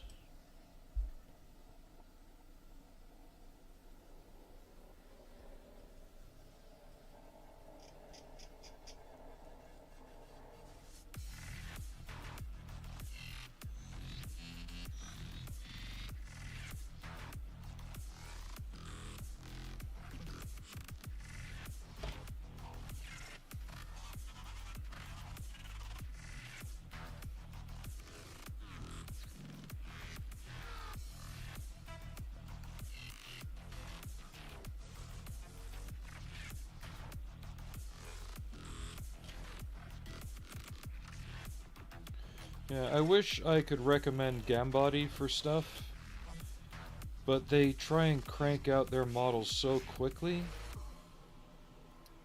that they make a lot of mistakes that just the accuracy of the model suffers so much from them.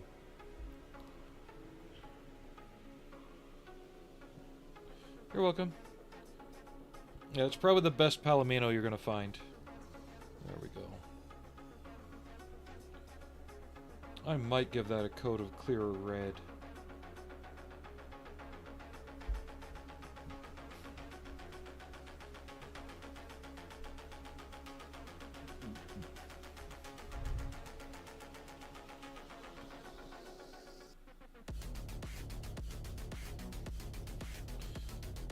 Yeah, as for the Cygnus, your best bet is to wait till the NPC kit's reissued next year. The only good one that was out there is no longer available. Parts of it can be found on Thingiverse, but half of them don't render properly.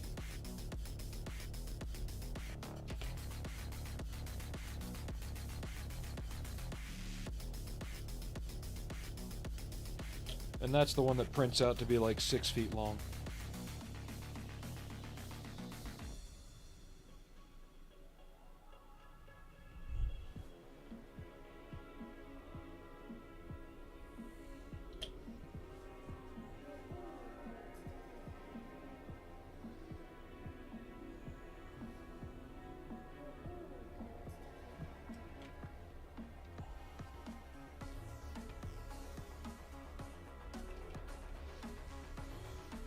Now, correct me if I'm wrong, did I just hear the little British girl from Resident Evil saying, "You're all going to die down here"?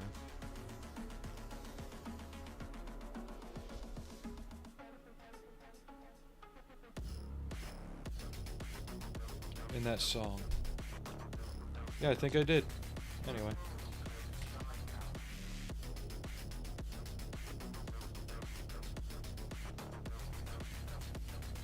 Well, I guess I'm lucky because I only paid $250 for mine, but it was unopened and completely not started. it still had the 1980s air in the box. But that was also long before I knew that they were reissuing it.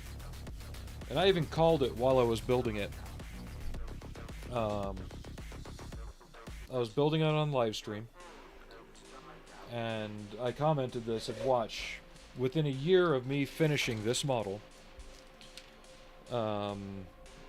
Round 2 will announce that they are going to be reissuing it. And sure as shit, literally almost a year to the day after finishing it,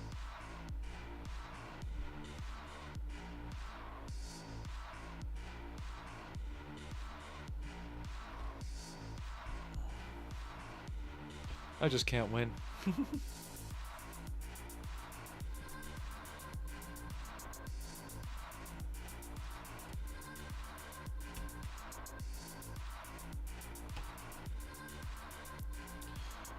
But if I waited around for every what if to happen, I'd never get anything done. So at the time, I didn't know. So I got the kit. I enjoyed the hell out of it. I think I did a fairly decent job building it.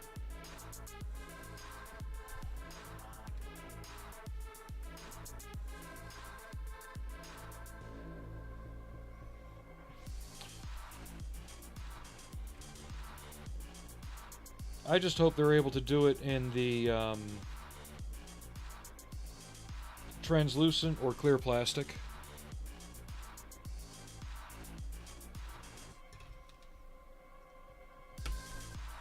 Because if they just repop it in the silver, no one's going to be happy.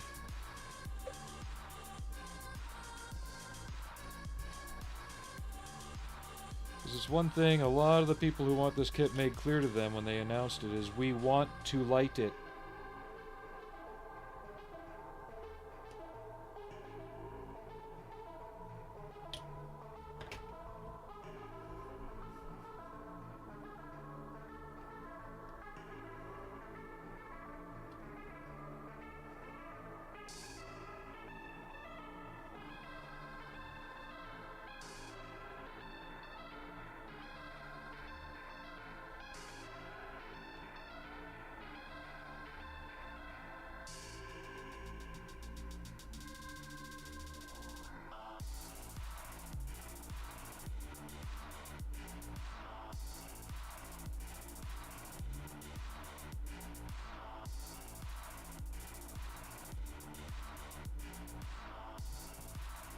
So I've been talking to everybody on the YouTube side. How's everybody on the Twitch side doing?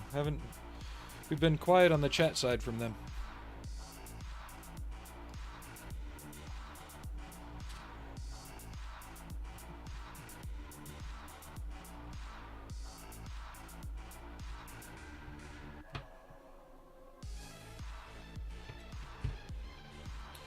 Which Eagle kit was it? Was it the newer 22-inch one, or was it the old 18-inch or 13-inch one?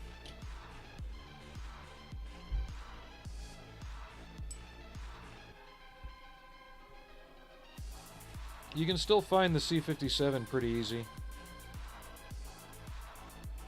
I think they reissued it back in the early 2000s after the first release, with the monster from the id and the crew too.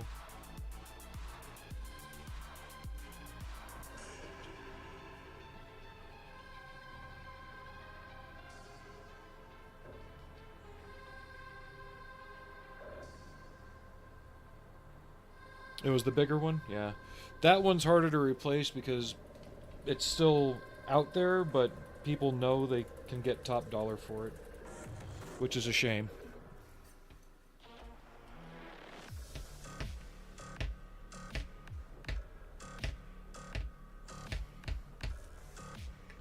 Okay.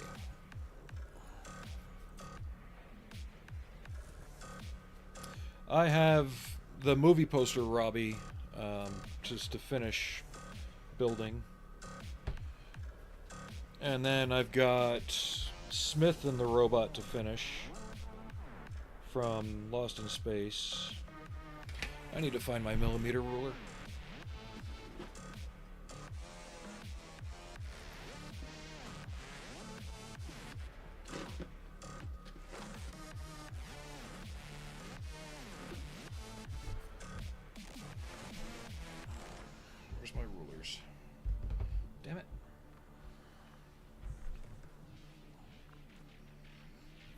know 20 millimeters is 2 centimeters, so...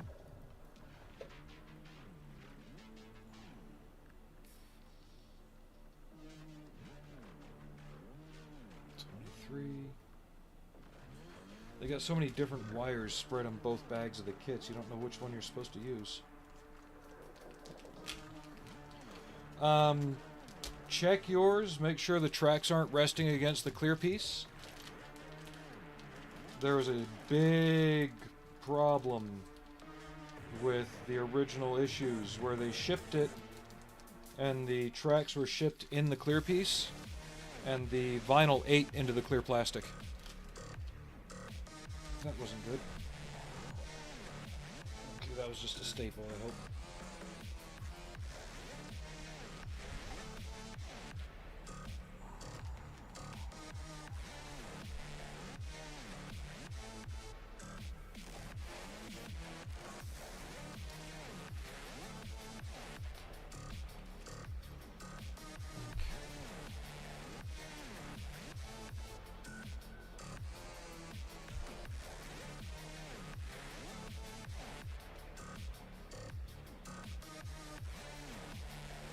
So I'm just trying to get these metal rods all sorted by size so I can figure out which one I need to use. That's 25 millimeters. That's 55. 23. So this one.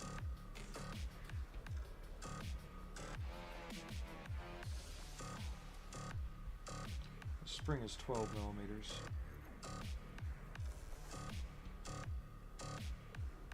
Maybe just over a centimeter. Okay. That's probably that one.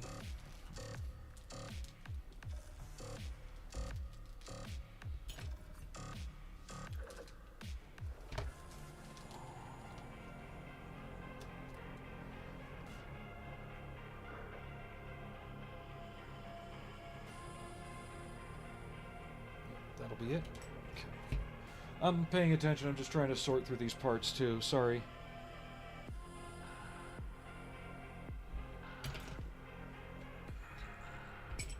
So she's about 1/4 scale. Maybe 5th scale. Because I know 1/6 scale is 12 inches.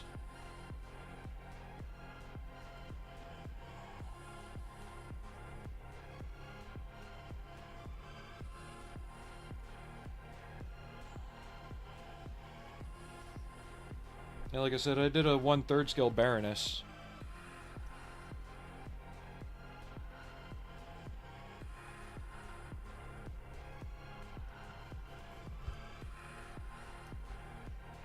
She's standing right over there.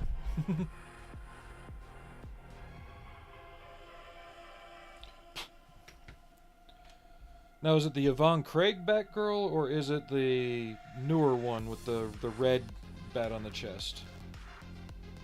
Or is that Batwoman? I can never get the Bat Lady character straight.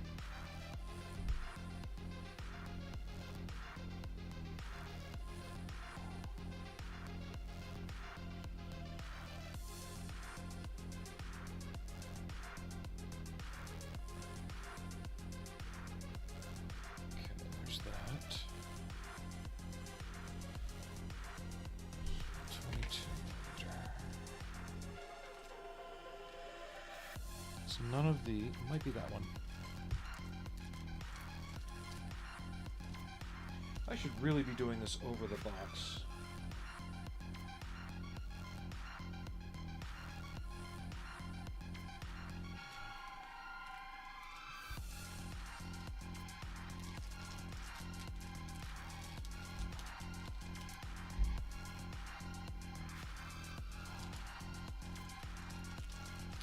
Give me that bar.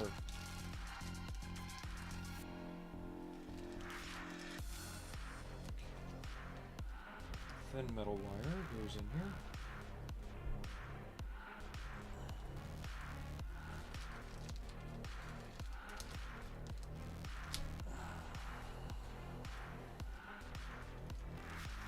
Come on.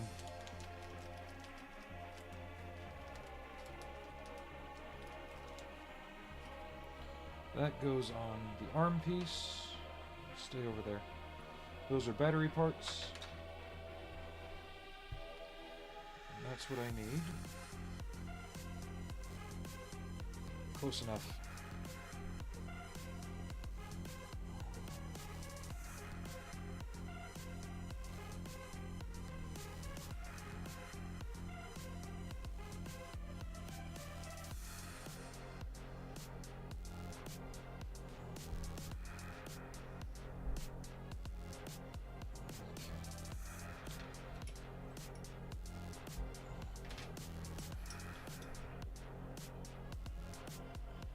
Alright, no worry.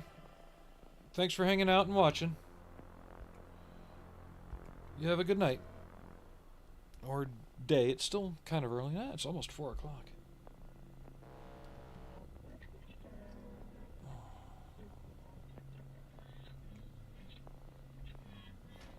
Surprised we haven't had more feline visitations today.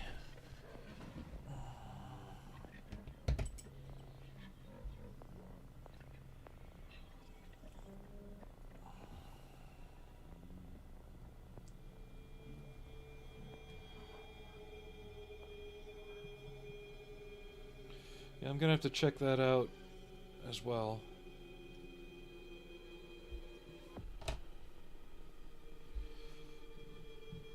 I wish YouTube had a more accessible private message function.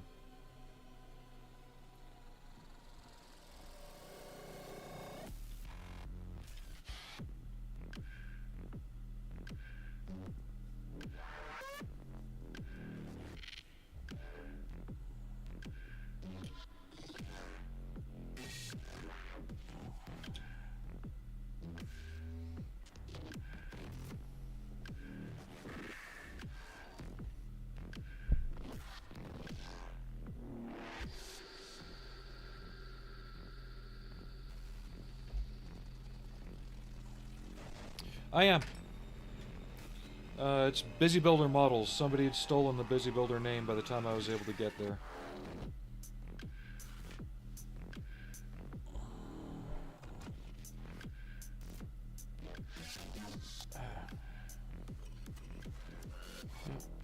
It's Busy Builder Models on Instagram. So.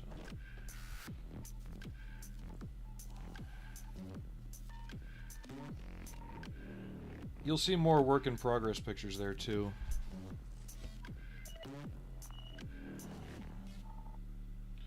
I think I have an Instagram link on my YouTube profile. Oh, let me look real quick.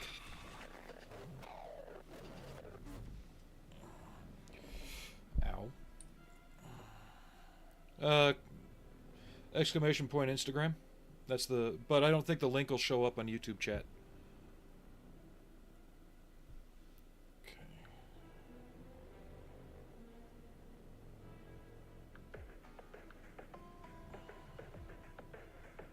Yeah, there is an Instagram link on my profile.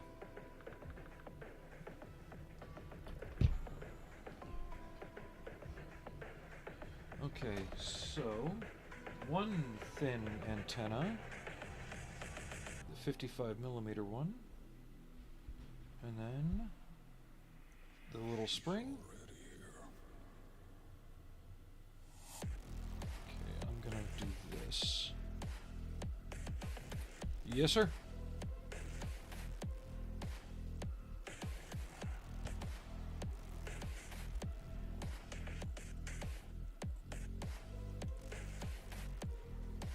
There.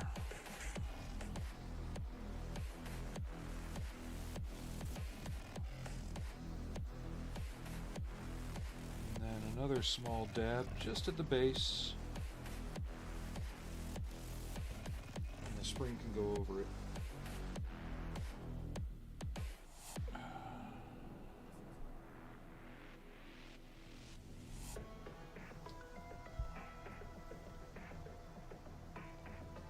There we go.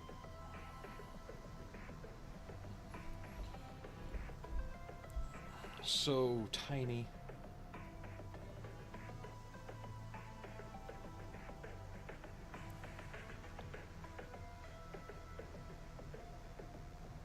Cool, just give me one moment.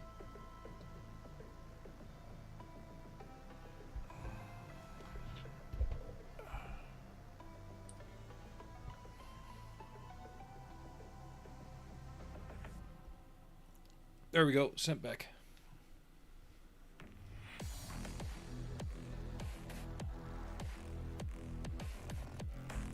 There was a shorter one of these antennae. Okay, where did it go? There it is. At least I think it's this one.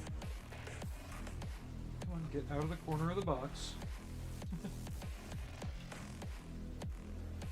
It says it's supposed to be 22 millimeter. Yep.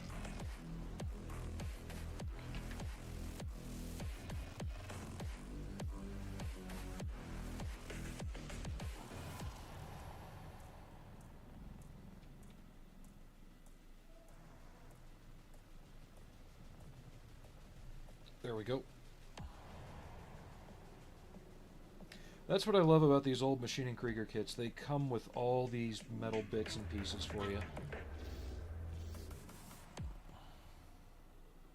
Yeah, not everything I do winds up on YouTube, but a lot of what I'm doing lately is on here. I was on Instagram well before I started my YouTube stuff.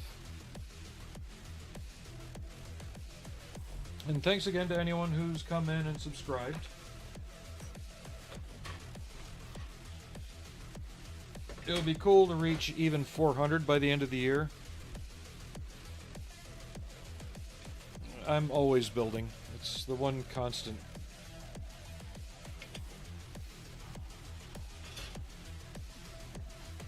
Ow, ow.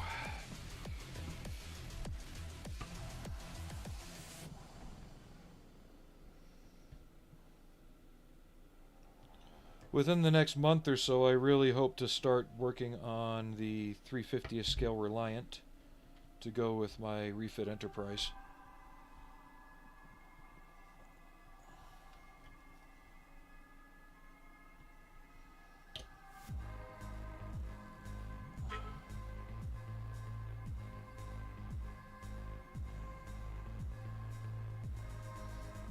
Come on. Go into your hole. Don't make me Adam Sandler you. There we go.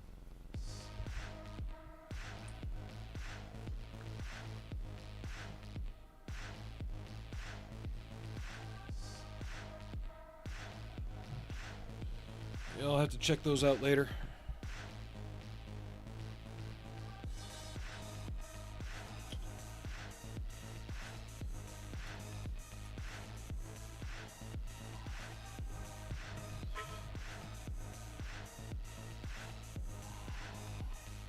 So, have you corresponded with Denny Beauvoir at all?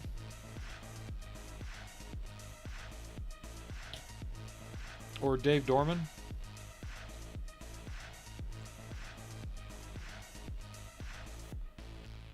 They're two of my favorite artists.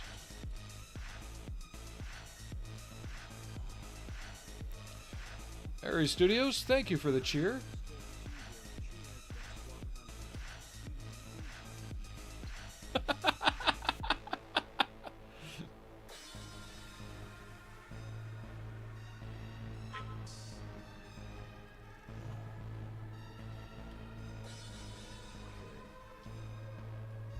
Oh, that's where the other long one goes. Alright. There.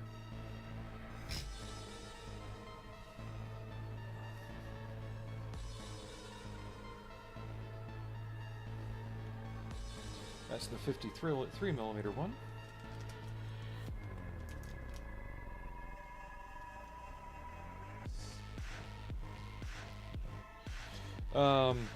At one of the fan expos here, my wife, because everyone always takes a Star Wars art to them. That's, you know, that's the thing that everybody brought to him to sign. Well, I know he didn't do the art for the comic, but he did the art for the cover. I had her bring one of the reissues of Aliens Book 1, where the Queen is escaping from a containment unit. And he looked at that and goes, "Wow, aliens." I haven't seen that in forever, you know. And he signed it, and then also included a little quick alien sketch on the inside cover.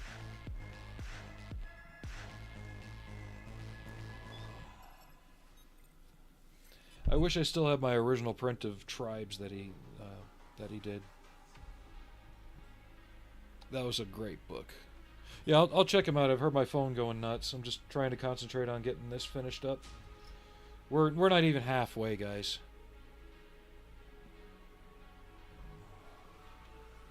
I just love how intricate these models are. And they don't have to make any sense. That's the key thing behind them that I think a lot of people forget.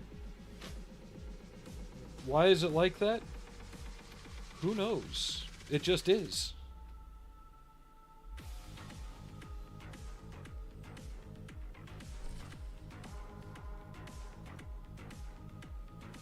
Okay, is there a wire that I'm supposed to use too? Besides the electronic wire? Sorry, I'm just looking at other bits and pieces that I've got to do. So the new spotter, you know, the little blinky guy here, it doesn't have this on its head.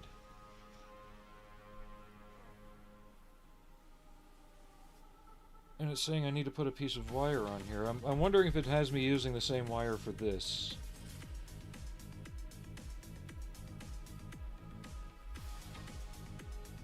I want to see something, just to make sure I have enough excess. It is actually a anti-gravity unit. It's a drone.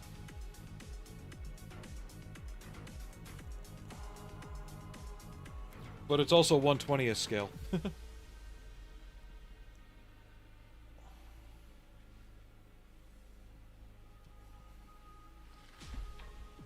Oh yeah, I'll have more than enough. Okay.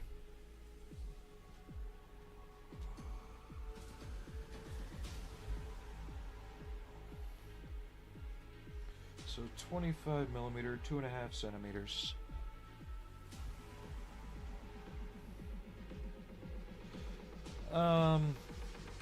It just doesn't... It's in Japanese. If I read Japanese, I'd probably have no trouble interpreting all this. So, got that. And then I need the Krachenvogel specific parts now. Is it spruce C? No. F.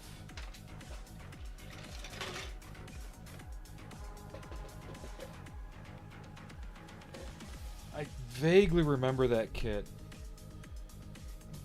Lindbergh tried to have a little bit of a comeback in the 90s. And even again more recently, I think they tried doing a Japanese sub. But they so totally screwed the pooch, they were basically laughed out of the market. And I think Round 2 releases their stuff now.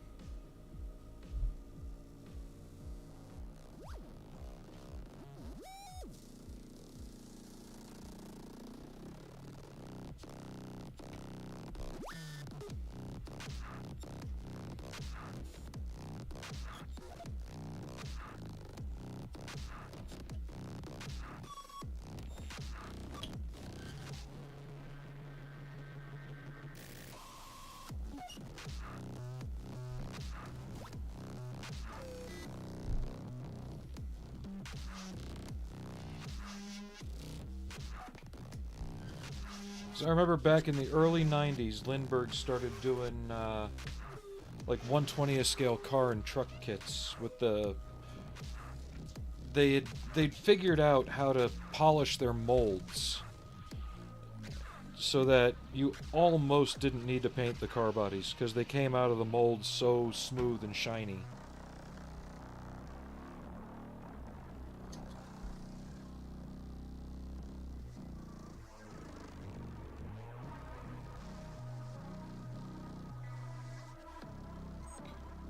I'll build the rest of that part while that dries. Yeah, round 2 has always been good on the re-releases. One of my more recent round 2 kits that I finished, if you go to the shorts, is the Klingon D7. The Klingon battlecruiser. And that's their reissue of the 60s kit with some minor alterations.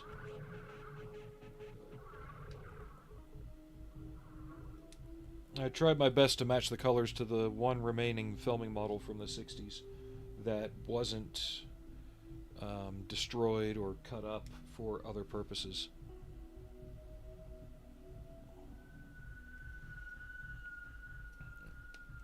I just wish they'd do the battlecruiser in scale with the original series Enterprise. They've done the movie versions, but not the TV versions.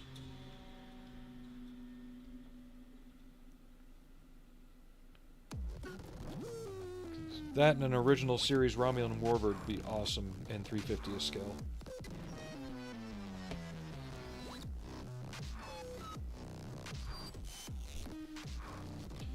That and I don't have, I think, $300 for the Nissen resin kit.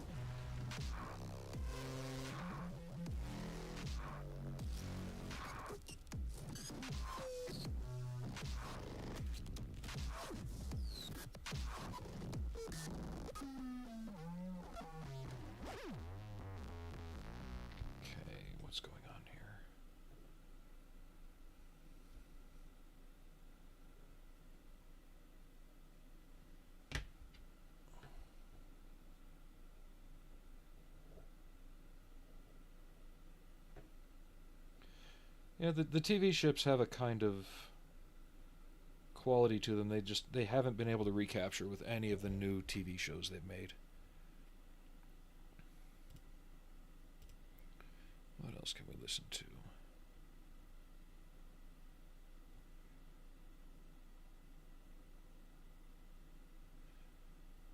So I'm just trying to pick music that won't get copyright slammed on YouTube. So I've got a bunch of generic stuff saved, or the license-free stuff.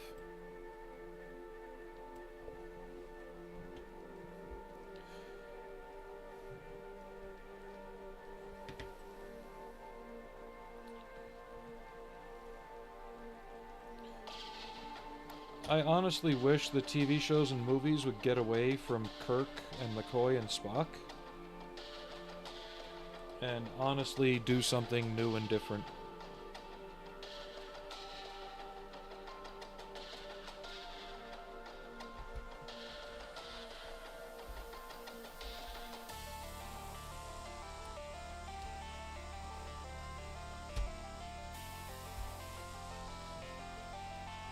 But like we were discussing before, they really don't want to take a chance.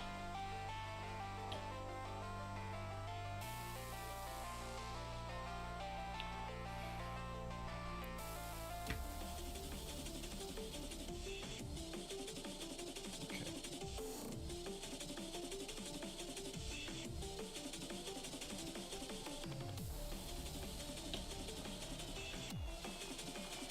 This goes on here. Then once that dries, this will get glued to here.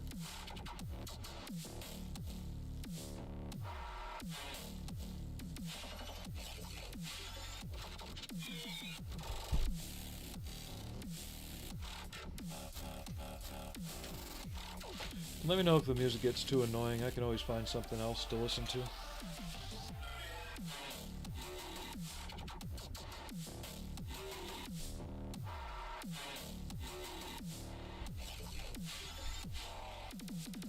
It would.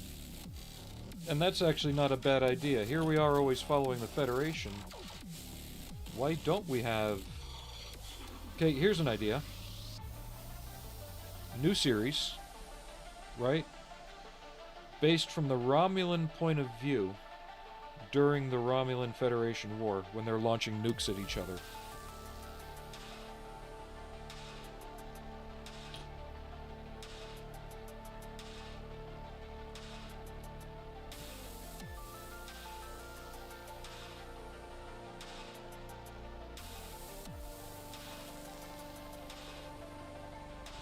That would be too highbrow. You'd have to think to write that.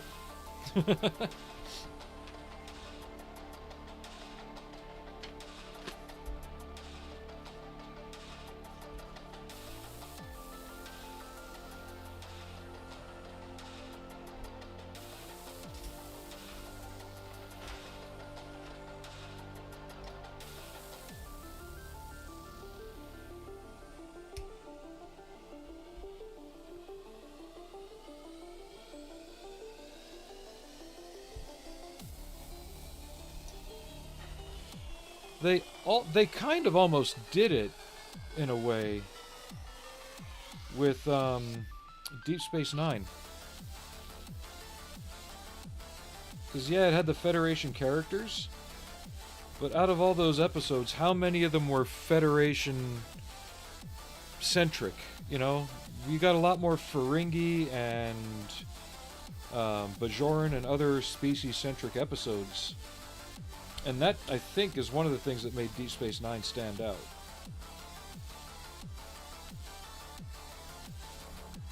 Alien design got a little thin, but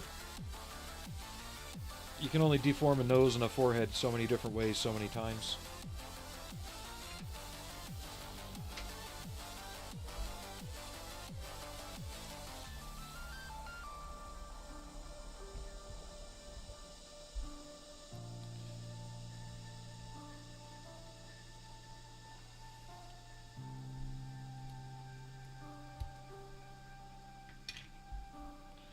But it's gotten so bad that they're actually trying to reboot Battlestar Galactica. It's like, come on, guys, the corpse is still warm on that one.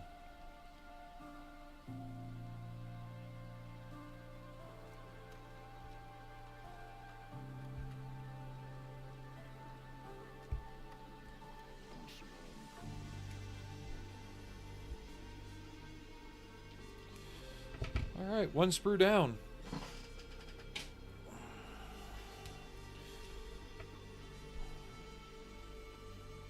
And don't get me started on that junk they call Lost in Space. I tried watching the first season of that, and oh my god.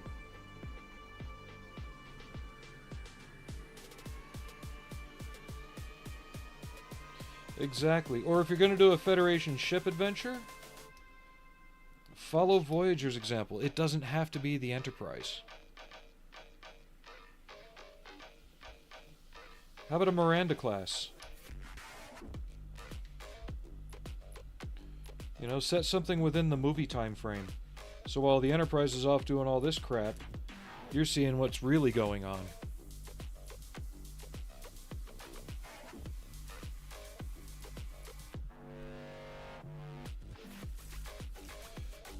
I'll agree that certain episodes of Voyager weren't filmed well, but at the same time, the idea was good.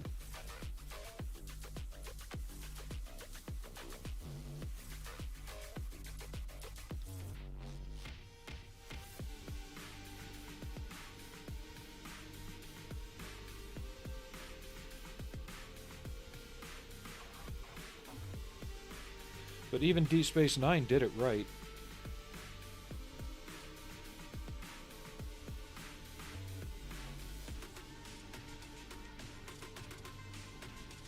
Except for the hopscotch episode. Ugh.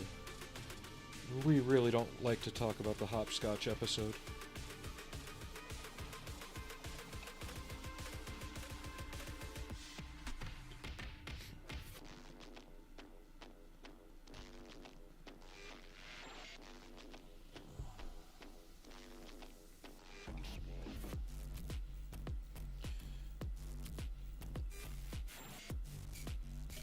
And I think I've even heard grumblings and rumblings about a Babylon 5 continuation.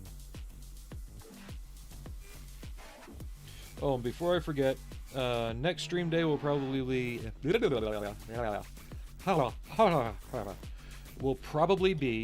Friday. And then after that, it'll be most definitely Sunday.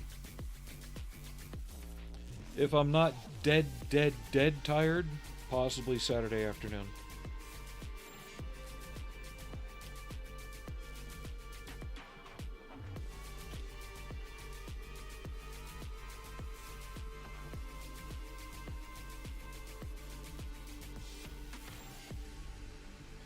felt like Steve Carell from that one movie for a second there. But yeah, Lost in Space was bad. I liked the 98 movie. The 98 movie, I think, had the right amount of camp from the original in terms of how they were handling it, but also the right amount of seriousness.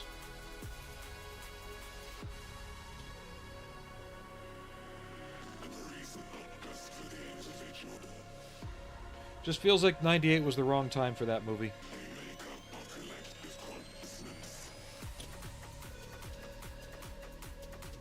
Who's there?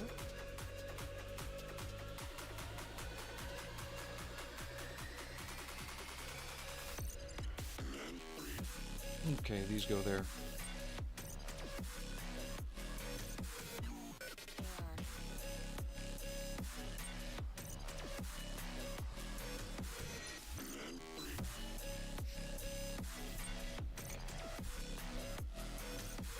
Engines. There we go.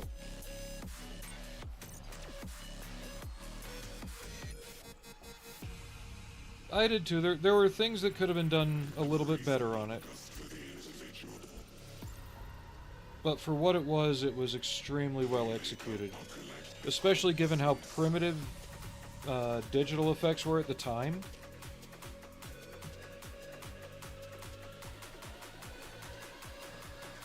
Yeah. Or if they were annoying, they were intentionally annoying.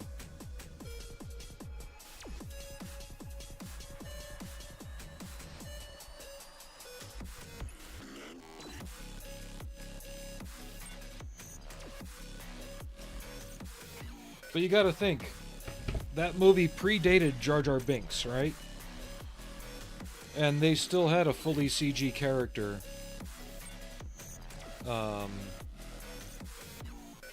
Interacting with people. And that was still back in the days of 3D Studio Max.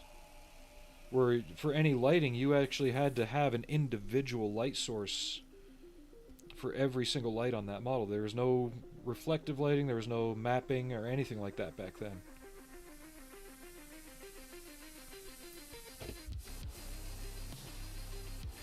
And they really did an episode's worth in 2 hours, I'd say.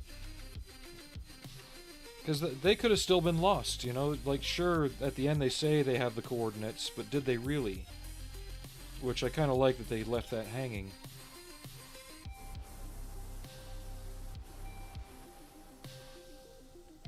And Gary Oldman as Smith, I mean, come on. You can't beat that.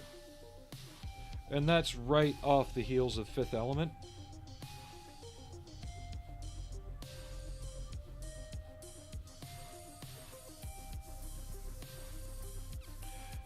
Yes, Revless, we're working on a Krachenvogel from Machine and Krieger. Revless is on the Twitch side, guys.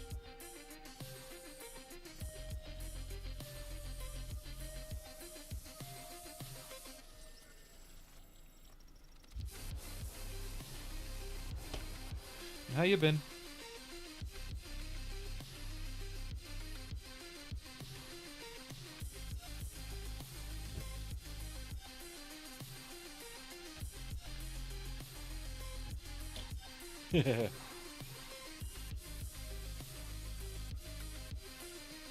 Thank you, Aries.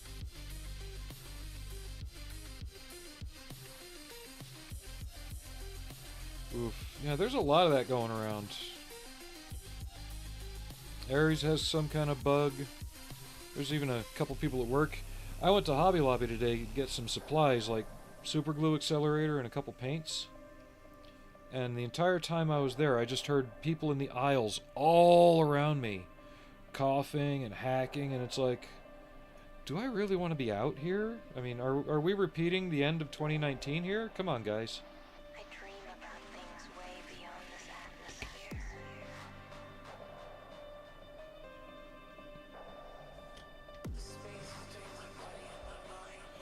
Yeah, as far as the quality though, there's really no structural difference between this kit and the Wave kit. Wave just made all of the metal parts plastic.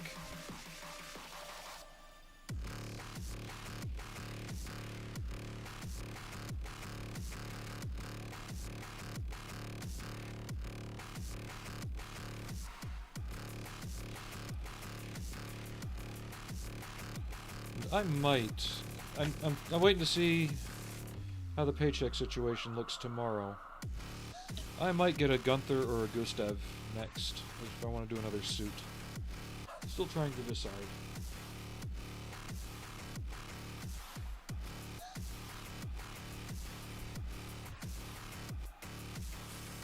Where did these go? Okay, these go here. Can I put these on after everything else is assembled? Because I want to paint these metallic. Get abandoned scale models.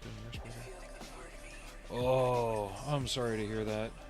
I'm glad to hear you're getting back into the hobby, and I'm just sorry to hear that you have the damper put on you.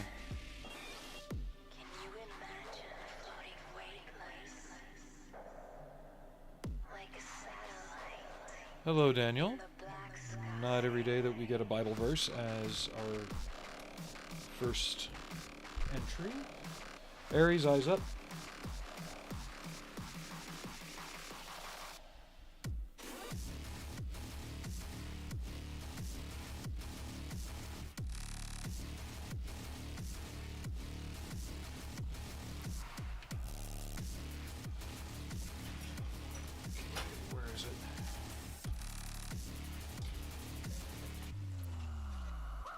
What kid are you waiting for?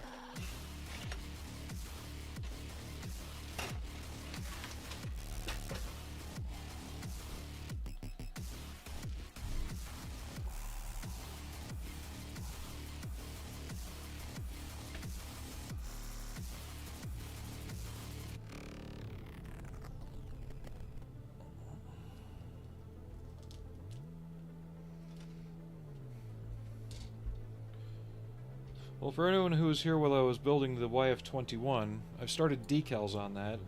I managed to get the paint kind of where I want it.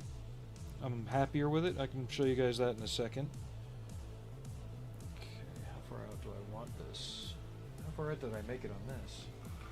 Oh, I put it way out there. Okay.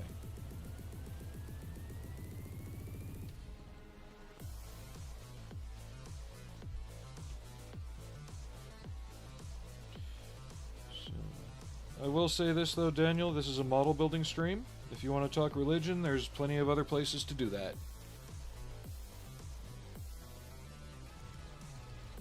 We're strictly model building here.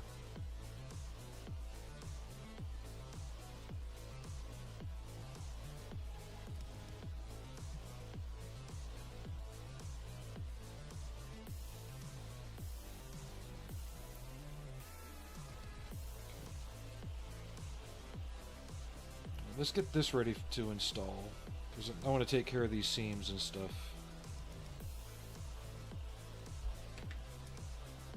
A lot of little steps on this model tonight.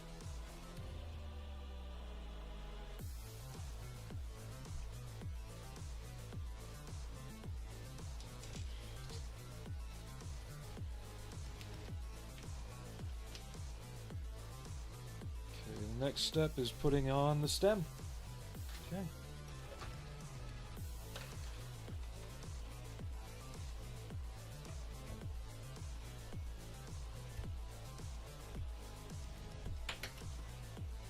Drop. Yeah. Ow, ow, ow, ow, ow. There we go. For a while, another reason this kit was so difficult to find to begin with, it was rumored, I don't know the exact story behind it, but a majority of the parts for the new spotter, the molds were destroyed.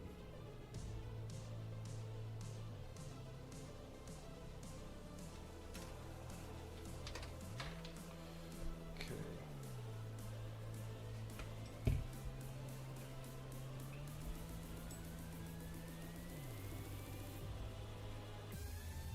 Because after Nitto stopped producing them, And before Ko Yokoyama could get possession of them, they started dumping them.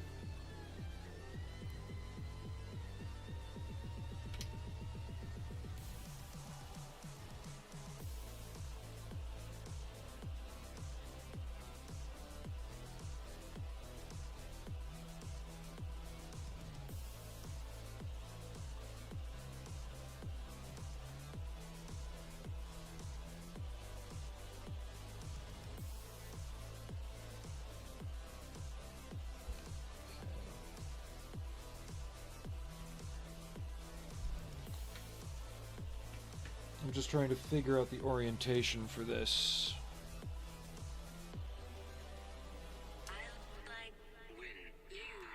Okay, there's holes in this down here, holes here. So this is the top. Okay.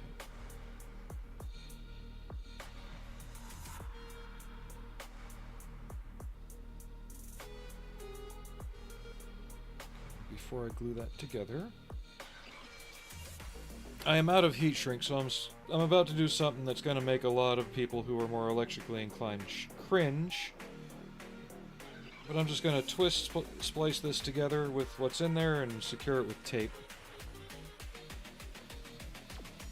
I like when you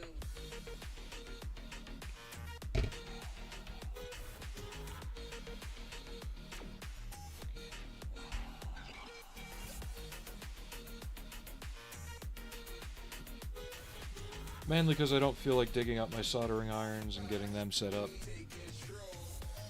And I'm out of heat shrink that's this small.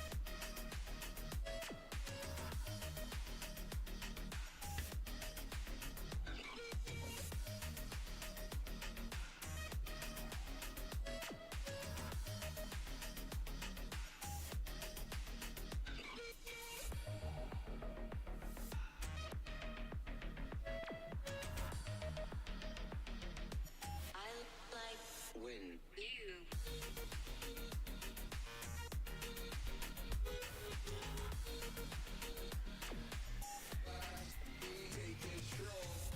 Okay, tape. There it is.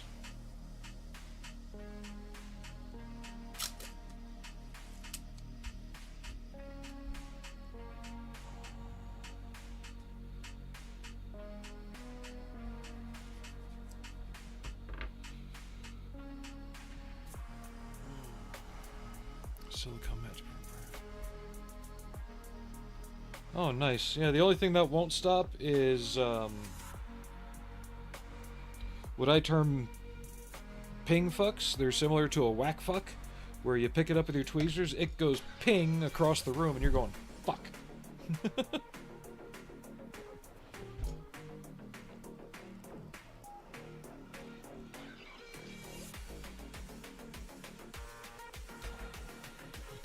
But that's just me.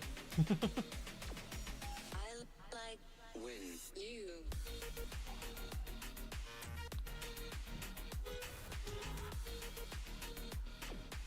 There's one.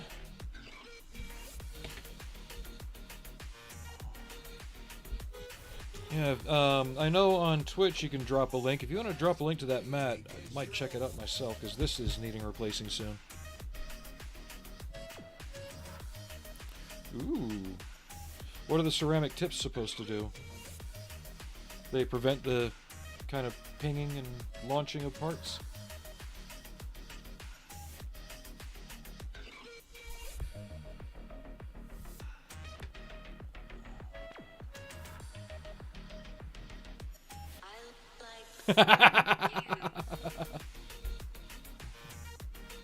I knew somebody was going to say that.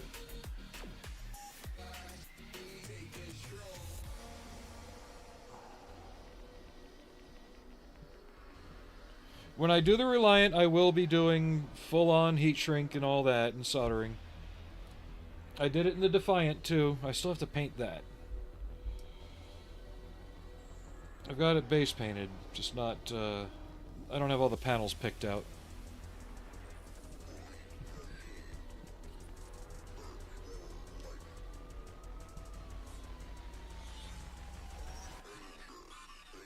Okay.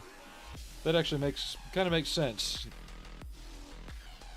No worries, Aries. Ah! More messages. Oh, cool. Loston even did work on The Phantom. That was an underrated movie. That was almost up there with The Rocketeer for me.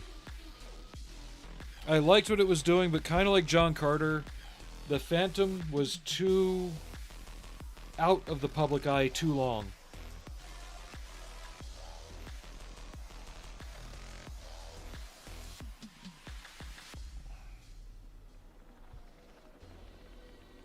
Yep, we have continuity.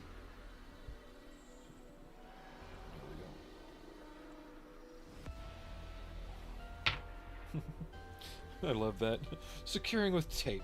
How gauche.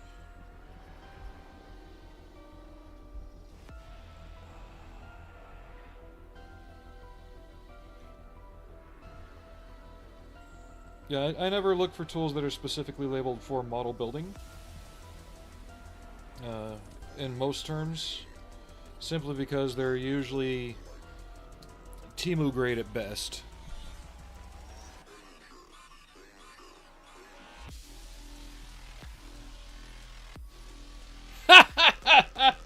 Okay, now that's kind of weird, huh, Swag? The Phantom and the Shadow are the two superhero films of the late 90s, early 2000s that I think got a bad shake.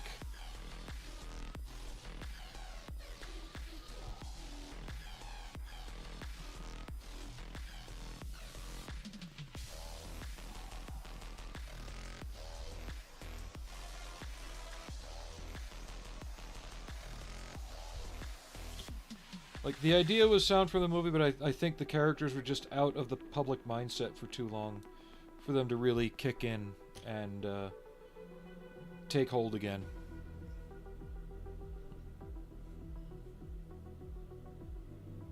No, I don't order from Temu either.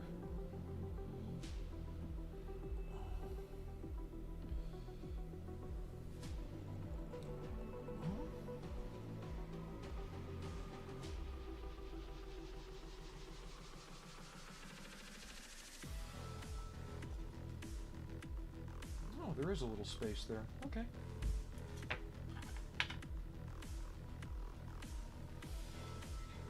There's the hole down there. All right.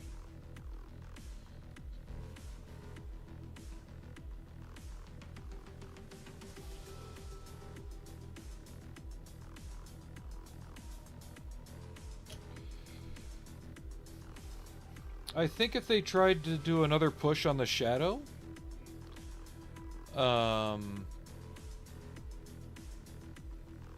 different actor, but same ideas right now, it might take off a bit more.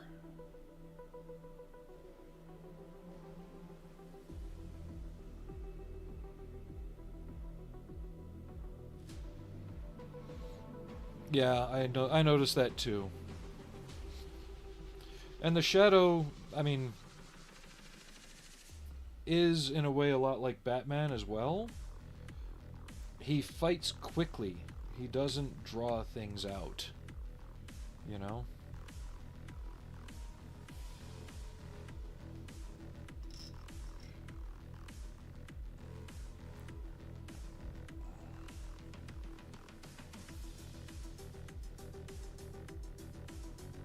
Yeah, it was just the wrong time for it. But it was also... because that was around the same time Blade happened. It was like the first resurgence in the comic book movies since Batman.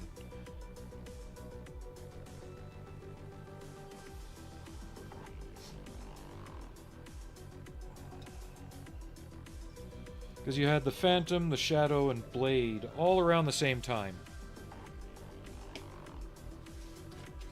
Between 97 and 99. Well, the Shadow was... or the Phantom was 96. I actually remember watching that in theaters.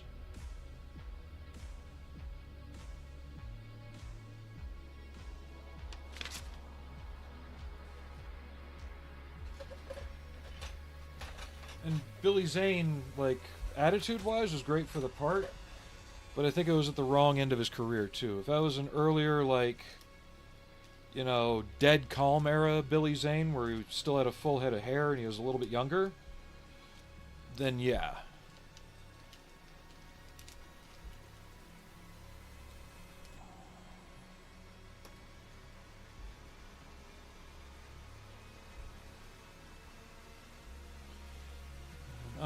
I know way too much about movies, I think.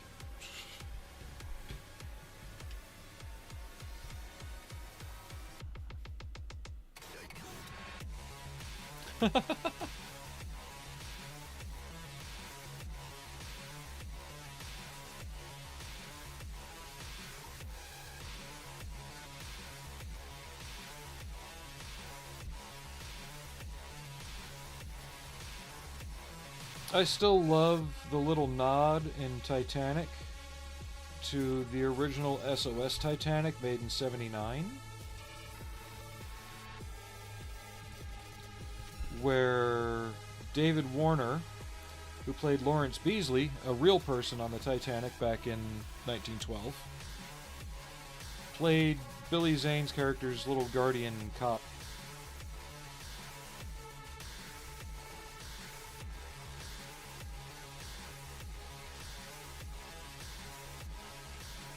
Honestly, the 90s would have been the perfect time to do a good Lobo film. That would have been great competition with Spawn and Blade.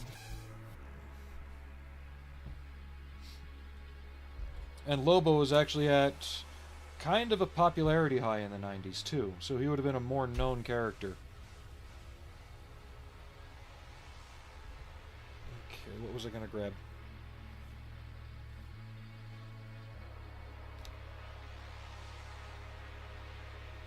I just had a brain poop.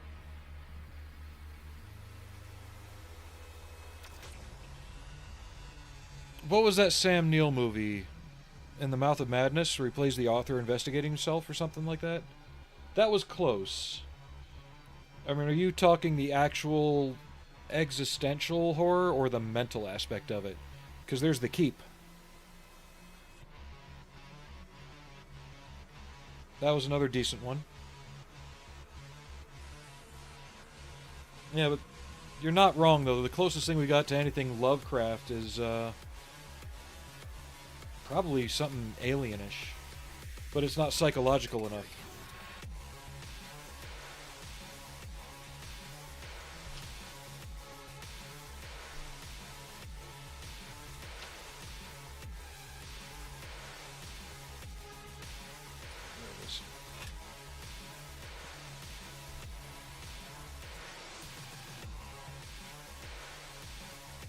Some of the themes in Hellboy 2 were almost Lovecraftian, but again, they didn't have the mental aspect.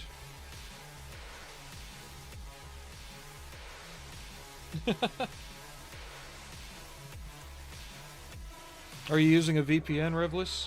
They probably don't know that you're not in China.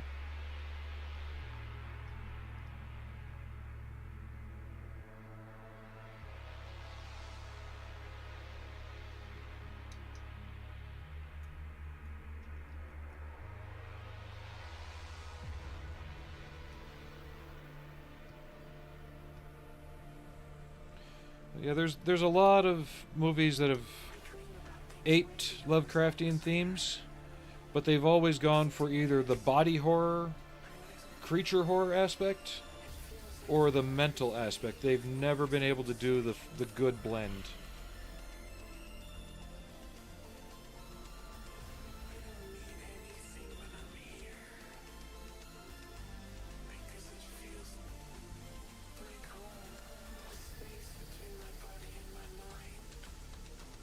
Yeah, because Del Toro was originally supposed to do that.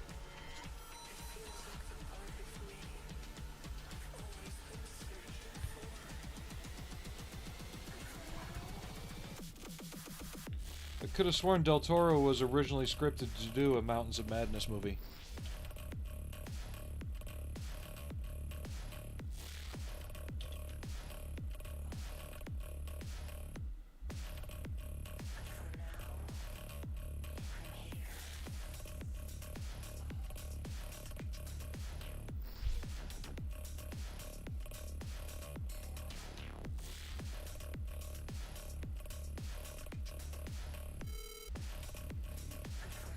I want to say the closest thing I've seen that's even close to Lovecraftian in its overall scope, and you're probably going to think I'm an idiot for saying it, Death Stranding.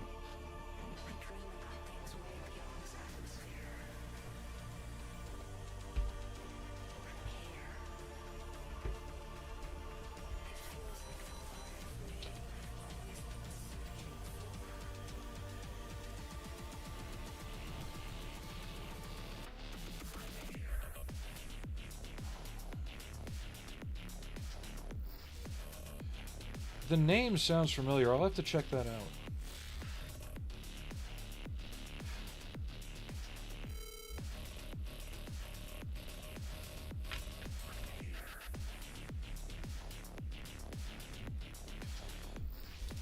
Yeah, because whenever people try and do a Lovecraftian film, they always go, like, full Cronenberg on it. You expect Jeffrey Combs to pop out of the woodwork at some point.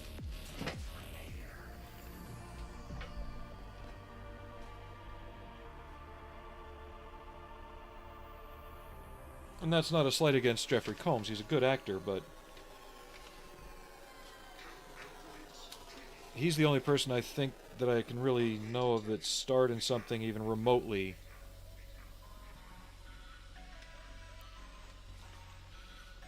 I blame that more on the game engine, because if you look, they tried to make it dirty. It's going to be interesting to see what Death Stranding 2 does.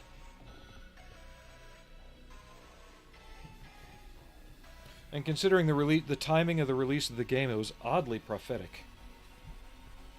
Maybe that's what gives it more of a vibe like that to me. Yeah. The elements were there, but it just didn't click right. You know exactly what I'm talking about.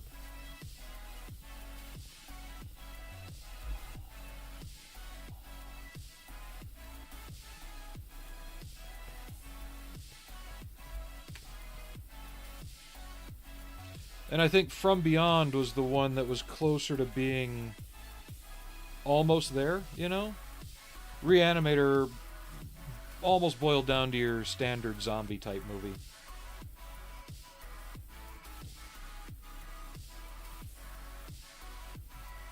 With From Beyond, you're always like, oh, you almost had it.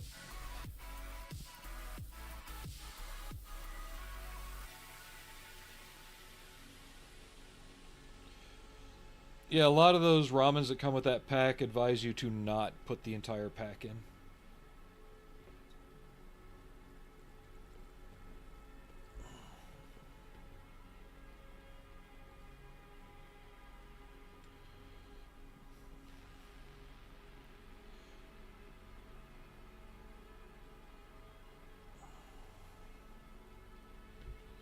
Okay, I'm just temp assembling this just to keep everything together.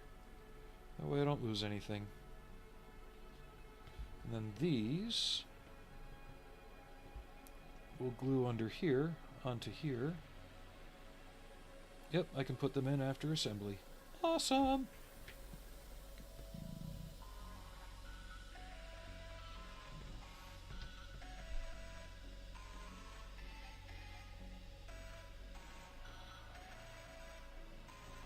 Dreams in the Witch House. And it depends on what level of Lovecraftian you want to get to as well. Because even his own stories would vary between the existential and the mental and the honestly horrific, you know? Like some were like, oh, what's the Poe story, The Heartbeat?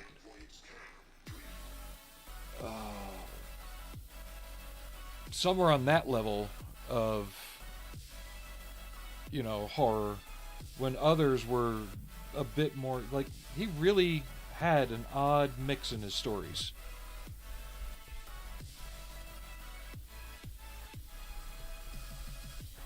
So it's also really difficult to describe what would be a good Lovecraftian film because of that. Like, not all of them have every aspect in them. Yeah, it's getting there. I'm happy with it. I was hoping to be a bit further along. I forgot how involved its construction actually was.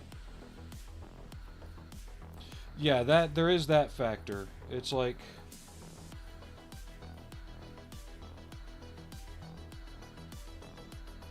Oh, what's another film that did that? I hope not, but you could be right. Yeah, The Color Out of Space. I think that's the one they tried the best to stay true. Sorry, my back's killing me, so I'm just moving around a bit. Yeah, I can't install these until I install those, but I can get that. I really don't want to build the rocket launchers right now.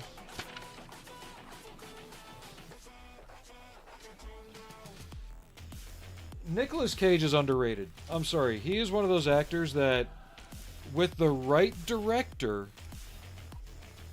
he can do amazing things. But you have to make sure that it's something that Cage is also into.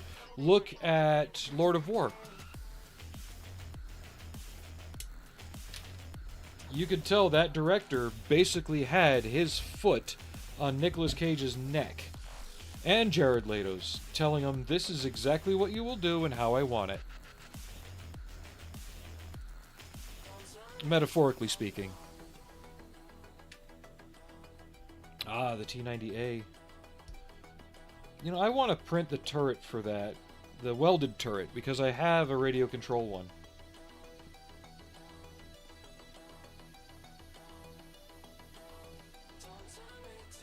Yeah, he's done some really entertaining stuff. It has to be something that he wants to do, though. And the director has to know how to control him. You get those two aspects down, and Nicolas Cage is a guaranteed moneymaker almost every time.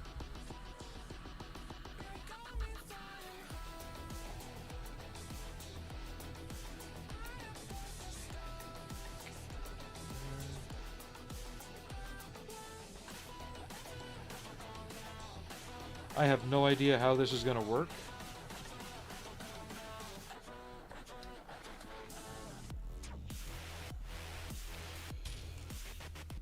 I'd say in order, Raising Arizona, Con Air, then The Rock. The Rock, you got a little bit of the I'm Too Crazy Nicolas Cage in there. Raising Arizona, he was perfect for that film.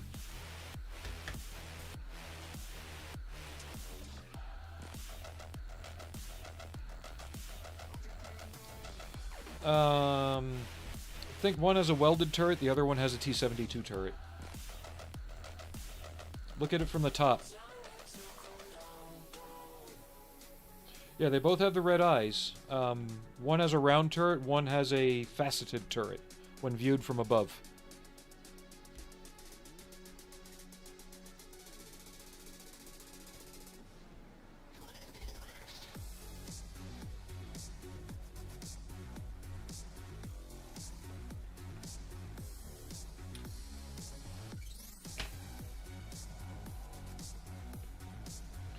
The T90 I have that's RC has the round turret, which is basically just an upgraded T-72. But I have the files to print out a turret for it that's welded, and I can swap over all the electronics.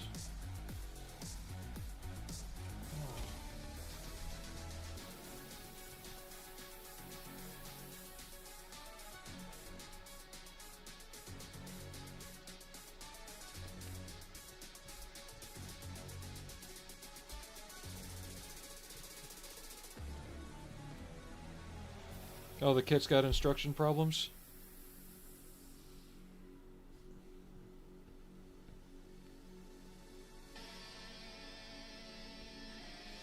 What's funny is people always dog on the Revell 72nd one.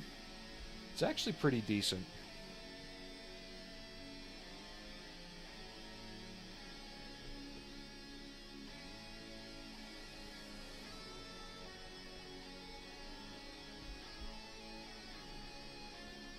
I built it a long time ago. I enjoyed it. Okay, so these are the mounts for the rocket launchers. I think they just glue on the side like that, as long as they don't go too heavy on it. Yeah. I just have to get them evenly spaced.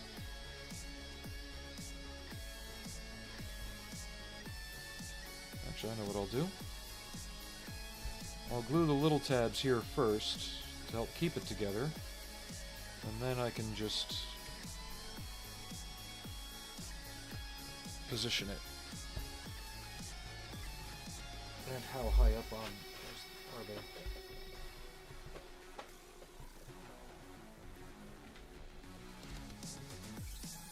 Okay, so they are above a little bit.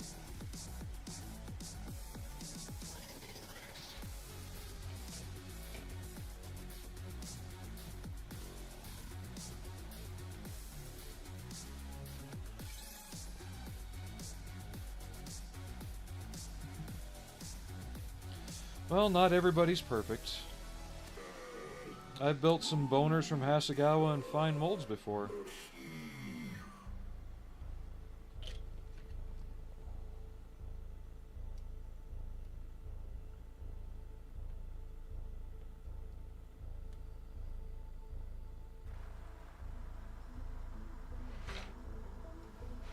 You're not going anywhere.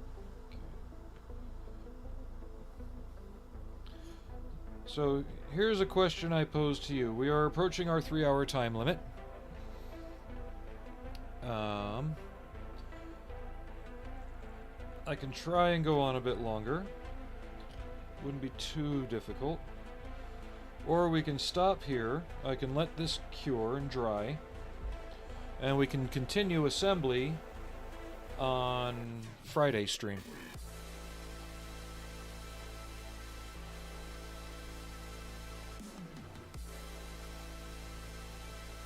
That way I can be on a little earlier, I don't have to run any errands, and basically have a little more time and energy for it.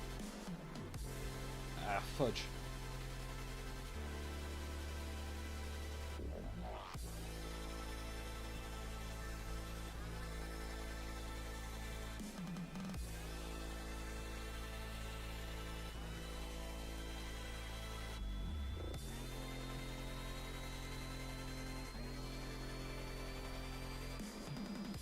I just want to get this centered so I can glue it.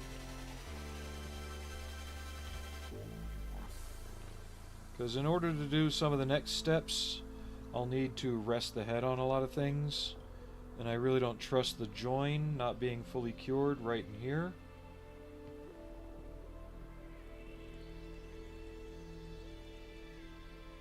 Alright, no worries.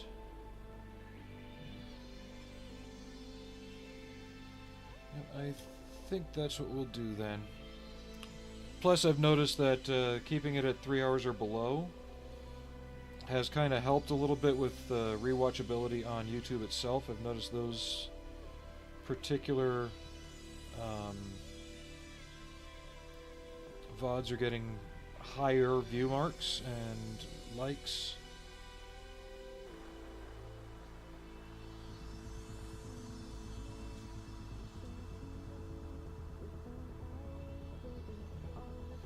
So, next stream, we'll be assembling the ball with the electric circuit controls in it for the light in the head. Probably do the seam work on these. And the engines. We'll assemble the rocket launchers as well. We might be into base coating by the end of the next stream. We'll see. But with that, set this aside.